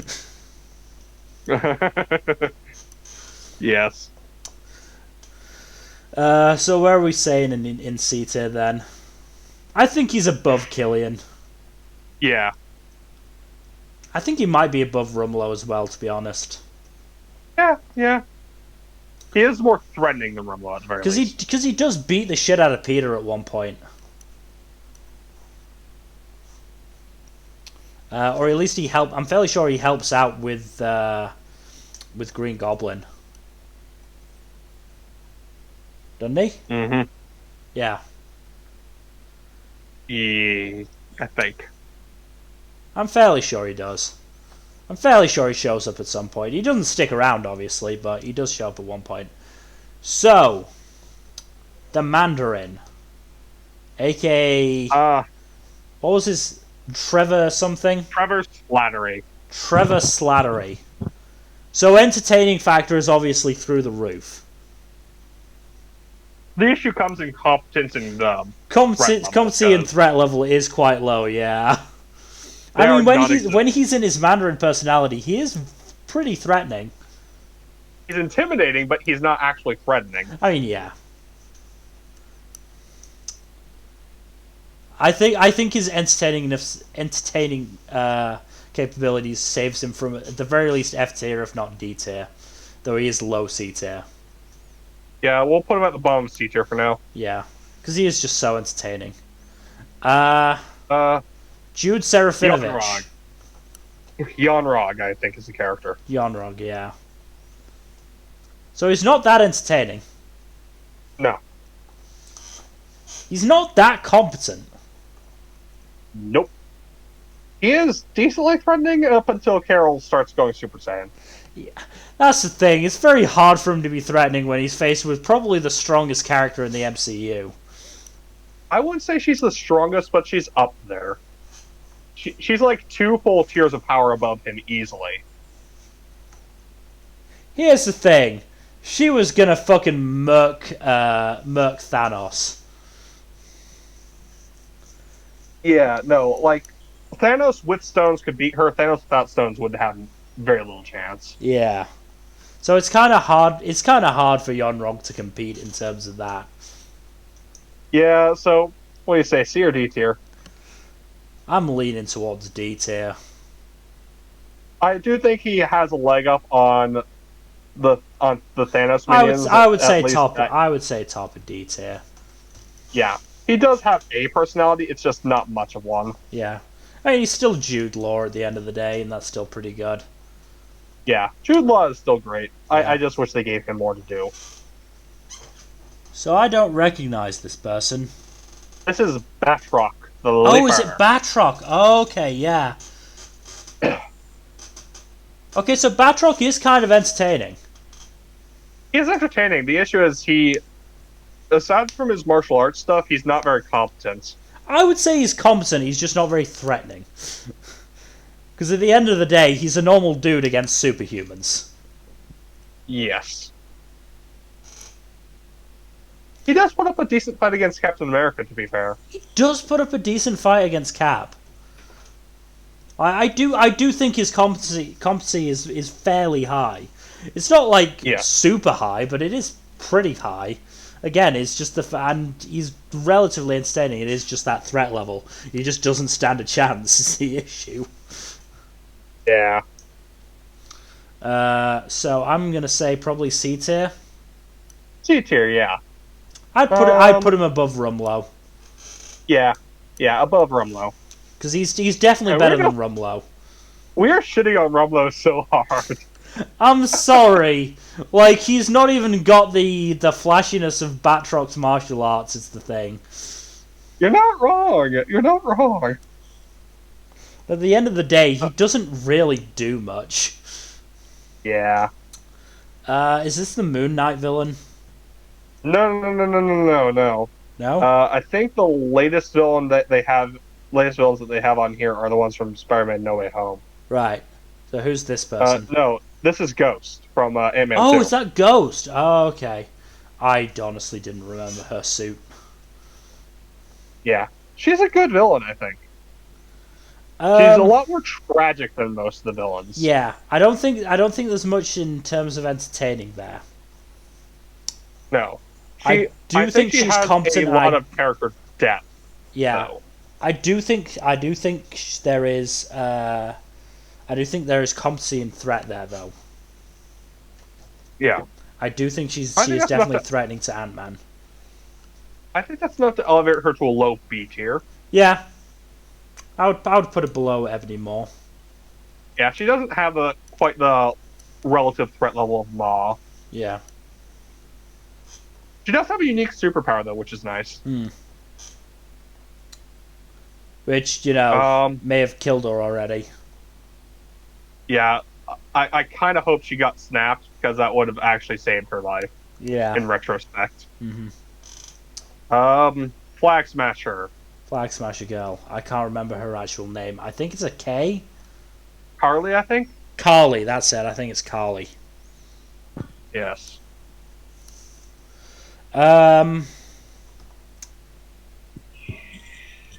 Is she entertaining? Kinda. Ish. Yeah, sort of ish. Not incredibly so, but like, I mean, more entertaining than I think all of the D-tier villains at the very least.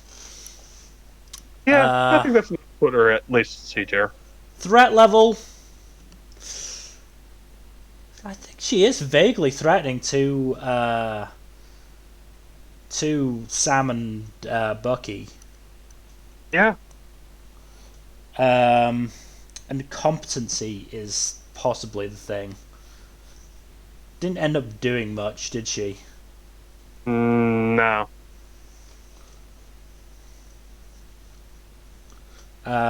So Probably C tier. I think CT, yeah. The question is where in C tier? I think she can go above Batroc. Yeah, that's fair. This looks like Vision with the Infinity Stones in an Iron Man suit. This is Ultron Vision. Oh, that explains From it. What If. Oh, this is all you. I mean, on the one hand, he's really, really good in terms of like power level and competency. He straight up wins and gets all the Infinity Stones. Yeah, and but becomes he a is multiverse level threat. he is non-canon at the end of the day. Well, no, What If is like multiverse stuff, so it is technically canon. Wow.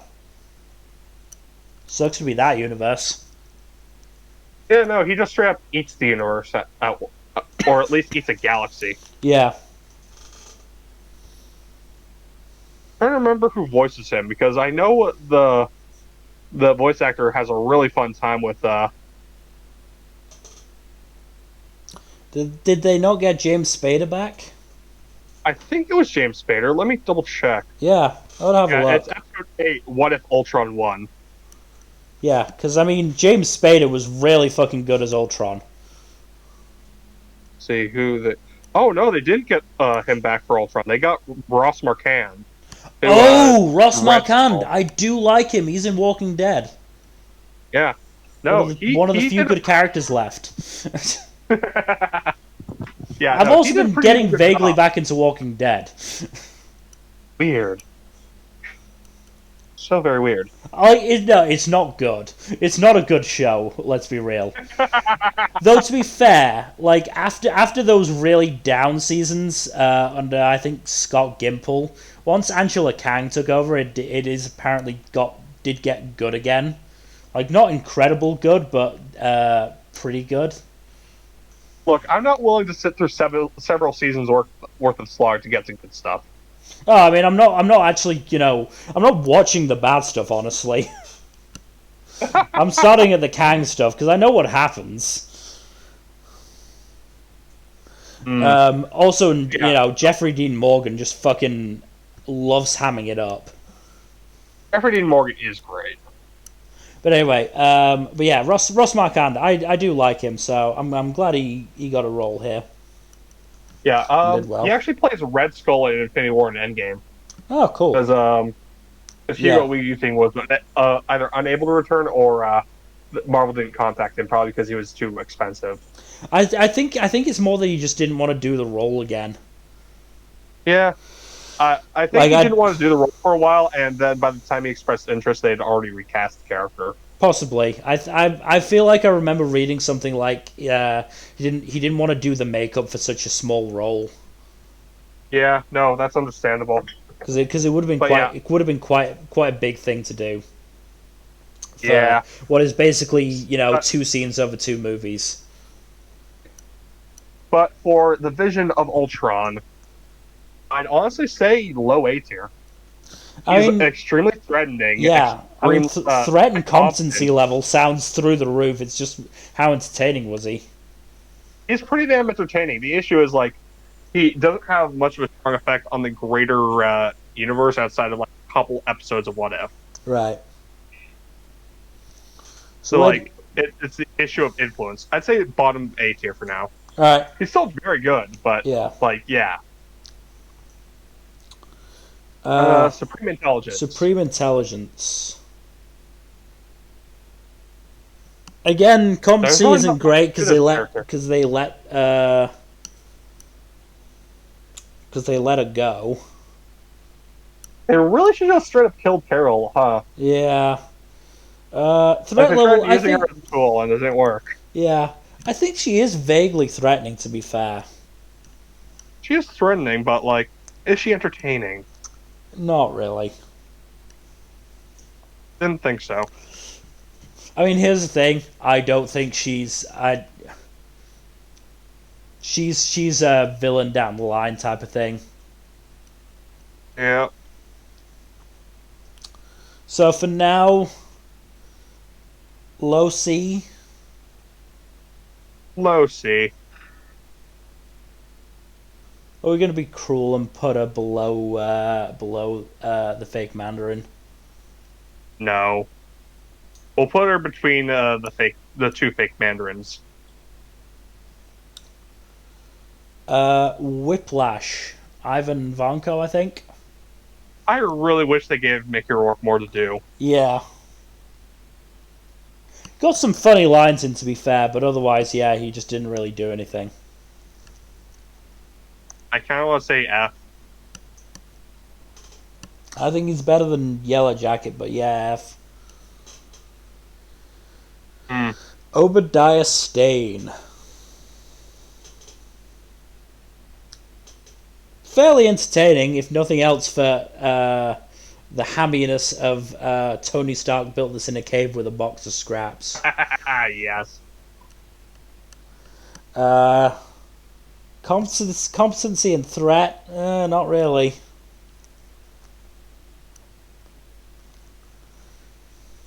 Actually, Yeah, no. I'll give him threat because the only way Iron Man really won that was just icing him up.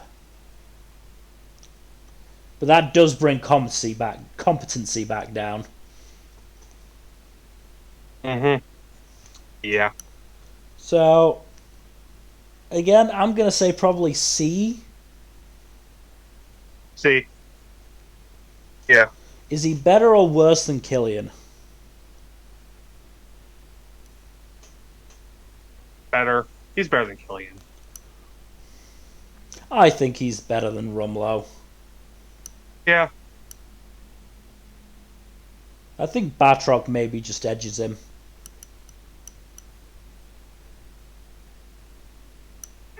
Yeah. John Walker. Ooh, this is a hard one. So, was he entertaining? He was. Was he competent? Debatable. Was he a threat? I would argue Kinda. yes, because once he took the super soldier serum,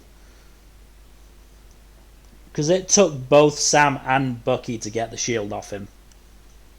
Yeah. I would argue just- that makes him threatening at the very least.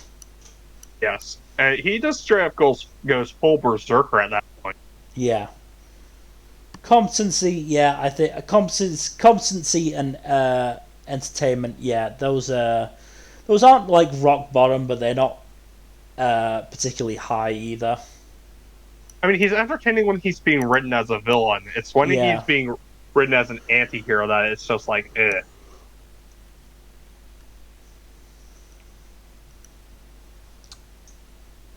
I honestly think So B. you B? I think low B. Well, I'd say bottom of B for now. Yeah. Kingpin. So, are we going to take into account just his appearance in Hawkeye, or are we going to take into account Daredevil? Because that would be very different rankings. Here's the thing. I've not watched either. I'm assuming you've watched both. I've watched both. I want your judgment on whether I should include all the Daredevil stuff or just based off his appearance in Hawkeye.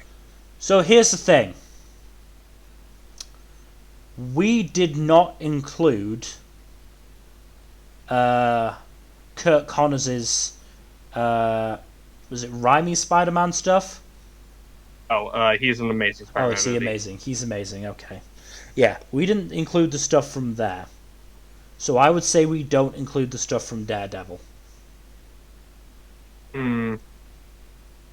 That would be my take on it. If we are going to include the stuff from Daredevil, we have to have a rethink about Kurt Connors. Not really. I admit he's probably going to still end up in his spot, but we have to make that judgment. If you want to include the Daredevil stuff, go ahead, but we will have to say, yeah, Kurt Connors is getting the amazing Spider-Man stuff he did as well, and for the rest of them as well. Yeah, you're right. So for stuff in Hawkeye, he's a B tier. He's pretty damn entertaining. He's pretty threatening, and he's pretty competent. I mean, he's Vincent D'Onofrio. I would be surprised if he wasn't entertaining. Yeah. So I'd say middle B tier. Above Eternal Sky or below? Above. Alright. This other Eternals villain who... right. Yeah, no, D tier. Cool. Where in D tier? Let's put him above Caecilius. Cool. Is that... Oh! Dark Elf dude? Yes, it is Dark Elf dude who is going in F tier. Yeah. Such a waste of Christopher Eccleston. Waste of a perfectly good Doctor Who actor. Yeah. Hela. Hela! Entertaining, yes. Competent, yes. Threatening as fuck, yes. They literally had to start the apocalypse to get rid of her. Yeah, no. I'd say she goes in S tier. Also, Kate Blanchett is just... Mwah. Yeah. Fantastic. I guess the question is, where in S tier does she go? I think she is at least top 3. Yeah, I think right below Ego would be good. Yeah. Because, yeah, like, it just in sheer competency and threat terms, I don't think there's very few people who can beat her. Yeah, no, I agree. And she's fucking entertaining while she does it, so... Yeah. She is just absolutely... Yeah. She just dominates every scene she's in. Yeah. And again, it's that line. I forget, what were you the god of again, brother? Yeah. Just the sheer vindictiveness in that line. She took out Thor's eye. Yeah. Thor had to replace his eye with one that had been up a raccoon's butt.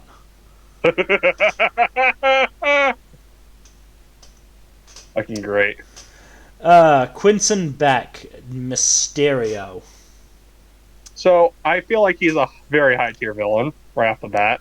He kind of is. I mean, he's pretty entertaining, to be fair. Yeah. Competency is fairly decent. I don't think it's overly high, but it is decent. Threat level, I think threat level is high if he's got the drones. But his threat level is conditional. His threat level is conditional.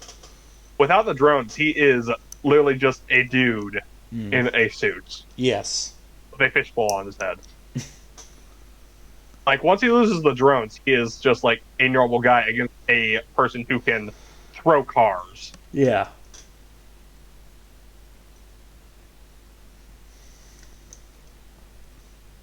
Like, Spider-Man could bench press an 18, he could bend Mysterio in half. Oh, yeah. But then again, he could do that for pretty much all of his villains.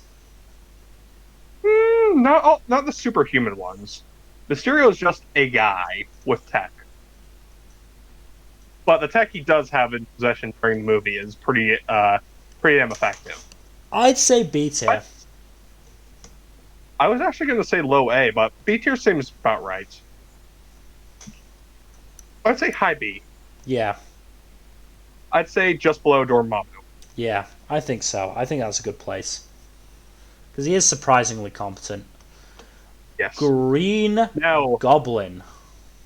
Willem Dafoe. Just absolutely hamming it the fuck up. Even if we include just the stuff in No Way Home, he's pretty high. I'd say high A. He's definitely entertaining. He's definitely pretty competent.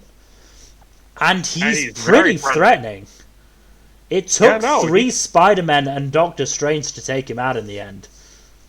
Yeah. I'd say top of A. Yeah. I'd agree with that. Killmonger. S. Yeah. Entertaining, check. Threatening, check. Competent, check. Oh, you actually put Green Goblin in D. Oh, sorry. My bad. Wasn't looking at the tier, and I am getting quite tired now. Understandable. But yeah, S tier. Yeah. Where are we gonna put him? I'd honestly put him above Zemo. Yeah, I would put him above Zemo.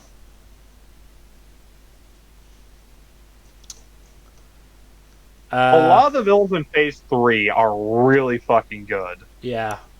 So the last of Thanos' minions, and I think this is the female one? Yes, Proxima Midnight. Proxima Midnight, that's right. God, they all have they all have names as if they were fucking edgy teens. Yes, it's hilarious. Edgy goth teens. So she does have more personality and a more distinct design than the other two, who look like generic aliens. Hmm. But she isn't nearly as distinctive as Ebony Maw either. Yeah. So I'd say bottom of C. Okay. Ronan the Accuser. Ronan the Accuser is an interesting one because he is threatening and semi-competent, and he's hammy and entertaining enough, but he's also a really fucking flat character. Yeah. So, we've obviously got 2 appearances to judge him from, because he was also in Captain Marvel. He didn't do much in Captain Marvel. He did not do much in Captain Marvel. All he really did was stand in his ship and then run away when Carol came after him. Yeah. But in Guardians, I'm honestly... It's been a while since I've watched Guardians, so I honestly don't remember that much of what he did. He got his hands on the Power Stone and nearly nuked the planet, but... He did, yeah. He also got distracted by Star-Lord dancing. Yeah. That is always going to give you a hit on the competency scale. Yeah. It's not even like momentary distraction stuff. He just full on got like fucking sidetracked by the whole thing. Yeah. He is threatening though. He is threatening. It's just like his lack of personality and his failure to really compute with the Guardians takes him down a tier or 2.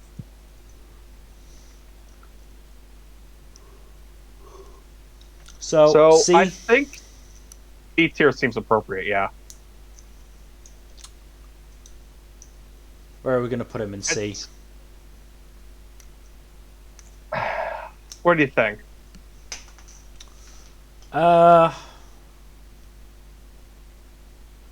Again, I don't remember much in terms of how entertaining he was. I think putting him above Rumlow but below Ironmonger seems fair. All right. He didn't make any memes like Ironmonger did. Yeah. Doc Otto Ock. Octavius. I'd say A tier. Yeah. I mean, obviously in the MCU he doesn't do a lot in terms of villainy. Of villainy. But he is like an inch away from killing Spider-Man. And he's also goddamn entertaining as hell. He is also very entertaining, yes. Alfred Molina, again, having the time of his life. Jamie Foxx, Alfred Molina, and Willem Dafoe just had a blast returning to their roles. So, if we're going A tier, it's a question of where in A tier. I hate to do this, but bottom of A tier does seem fair. Alright. Because he doesn't really have Yeah. like the threats of any of the other A tiers. Yeah. He's only a threat for one scene, and then he is restrained for or redeemed for the rest of the movie. Yeah. Sandman. Peter stands for him. Sorry. It's fine. Again, he didn't really do much in terms of villainy in the movie. Only really that last attack. Yeah. So I'm C tier. C tier. I mean, he's entertaining. I'll give him that. He is entertaining, but he isn't really much of an active antagonist. No, not really. He's about on par with the Lizard. Yeah. I would put him above the Lizard, but only just. Right. Taskmaster from the Black Widow movie. Right. Pretty competent and threatening, but at the same time, very little of entertainment because there is no personality there. Right. Which I know is kind of the point of the character, but like, I really wish they did. I really wish they had actually accurately adapted the comic book Taskmaster, because this is just not a take on the character I like. Right. So where would you put him? I'd say D tier. D tier. Where in D tier? Below Jude Law. Below Jude Law. Okay. Ultron. I think, yeah, let's make a quick adjustment and let's put Abomination at the top of that. Alright. Seems fair. So, Ultron. Very entertaining. Pretty threatening. Pretty threatening. Competent. Questionably yeah. competent, yeah. I think that's still enough to get him at the very least a high B. Yeah. If not a low he A. can't be higher than Mysterio. Right. The question is, how far below Mysterio do we want to go with him? I mean, to be fair, Zola, kept his organization alive for 50 years. What has Ultron ever done? Went out like a punk-ass bitch. So, I'm leaning towards putting him between Red Skull and Zola. Yeah, that sounds fair. Last Ultron two, was decent. Yeah. Last two, and then I can go to sleep because I really need to go to sleep. So if we can get these done quickly, I would appreciate it. Wenwu is S tier. Cool. Where in S tier? I'd actually put him right on par with Killmonger. So above or below Killmonger, because I can't put him on top. Let's put him above Killmonger. Alright. Then finally, He's very good. Yeah, finally Electro, who was probably one of the more threatening villains in the Spider-Man movie in Far From Home, No Way Home. I'd say A tier. We want him above or below Otto Octavius. So in terms of threat, I think he probably did end up being more threatening. Oh, he is much more threatening. He is an element. He has elemental power. So I would say above Otto.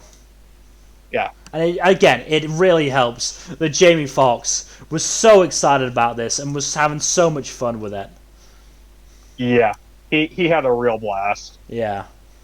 So that is that. We have our MCU villains list. Our top three: Thanos, sitter of chairs, unblocker of toilets. I don't even know why he's cleaning the toilets in the Hishy episodes. I just love that he is. Yes. Second place goes to Ego, the living bitch, who lives up to his name. And then third, Hela. Again, if you have to summon the apocalypse to get rid of a villain, they're pretty fucking good. Yeah. Also, Kate Blanchett just fucking kills it in the role. Yeah. Meanwhile, down at the bottom, poor Chris Eccleston, Dark Elf. Yellow Jacket, Whiplash, and Abomination. Rip to those 4. Mads Mikkelsen is spared F tier by virtue of being Mads Mikkelsen. I wish we could spare the other 4 by virtue of their actors, but they're not Mads Mikkelsen. I'm sorry. Yeah, I at the very least wish I could spare Mickey Rourke and Chris Eccleston. Yes. But yeah, unfortunately, they got really shitty scripts. Yeah. So let's download that, and just very quickly, before we end the stream and I get to go to bed, community ranking. Unsurprising. Thanos at the top. Green Goblin and Loki. I can see that. A tier. Beck, Zemo, Kingpin up in A. I think a lot of people are taking Daredevil into account when they're ranking. Very possibly, yeah.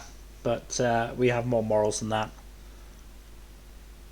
B tier, Ultron. Ego lower than we put him. Yeah. I think Ego should definitely be higher than B tier. Yeah. Agatha all along, of course. So in D tier, which is the lowest for them, they've got Eternals Dude, Supreme Intelligence, Carly, Batroc. Poor Batroc in D tier. Rip. Chris Eccleston, Dark Elf, Taskmaster, Yonrog, and Corvus Glaive. Yep. Everyone shits on him the most out of all of the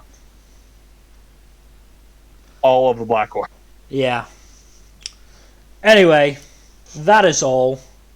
As I said, once the archive goes up on YouTube, I'll be posting these tier lists on our Twitter. Already there is a bunch of other tier lists. So just today, the anime of 2021 went up. So that archive is now available on our YouTube. In terms of future stuff, tomorrow should be more D&D. We are heading towards Yuto. We should finally get there, and Kaido has assured me big stuff is going to happen. And I can assure you, on Felix's part, big stuff is going to happen. Tuesday, I believe Fuzzy will still be unavailable due to Ramadan, so I will be continuing to play Persona 4 Golden. I might be able to join you this Tuesday, actually. Alright. I mean, I'm having fun just snarking my way through it. And enjoying how fucking homoerotic they made the sports club boys. Nice. I mean, did you see the out of context screenshot that I posted in gaming? I think so, yes. I'm using that as a thumbnail. Good. Thursday, Ace Attorney will be continuing with Turnabout. Farewell, My Turnabout. That's the name. Final Case of Justice for All, the second game. Edgeworth is back. Yay! Maya's been kidnapped. No! Gumshoe has been fired. Oh no!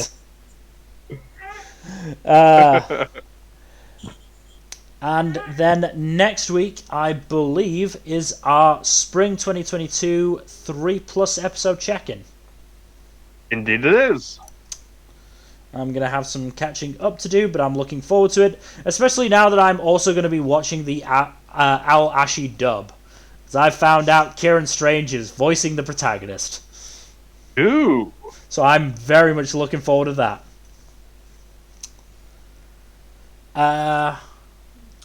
So yeah, that is everything.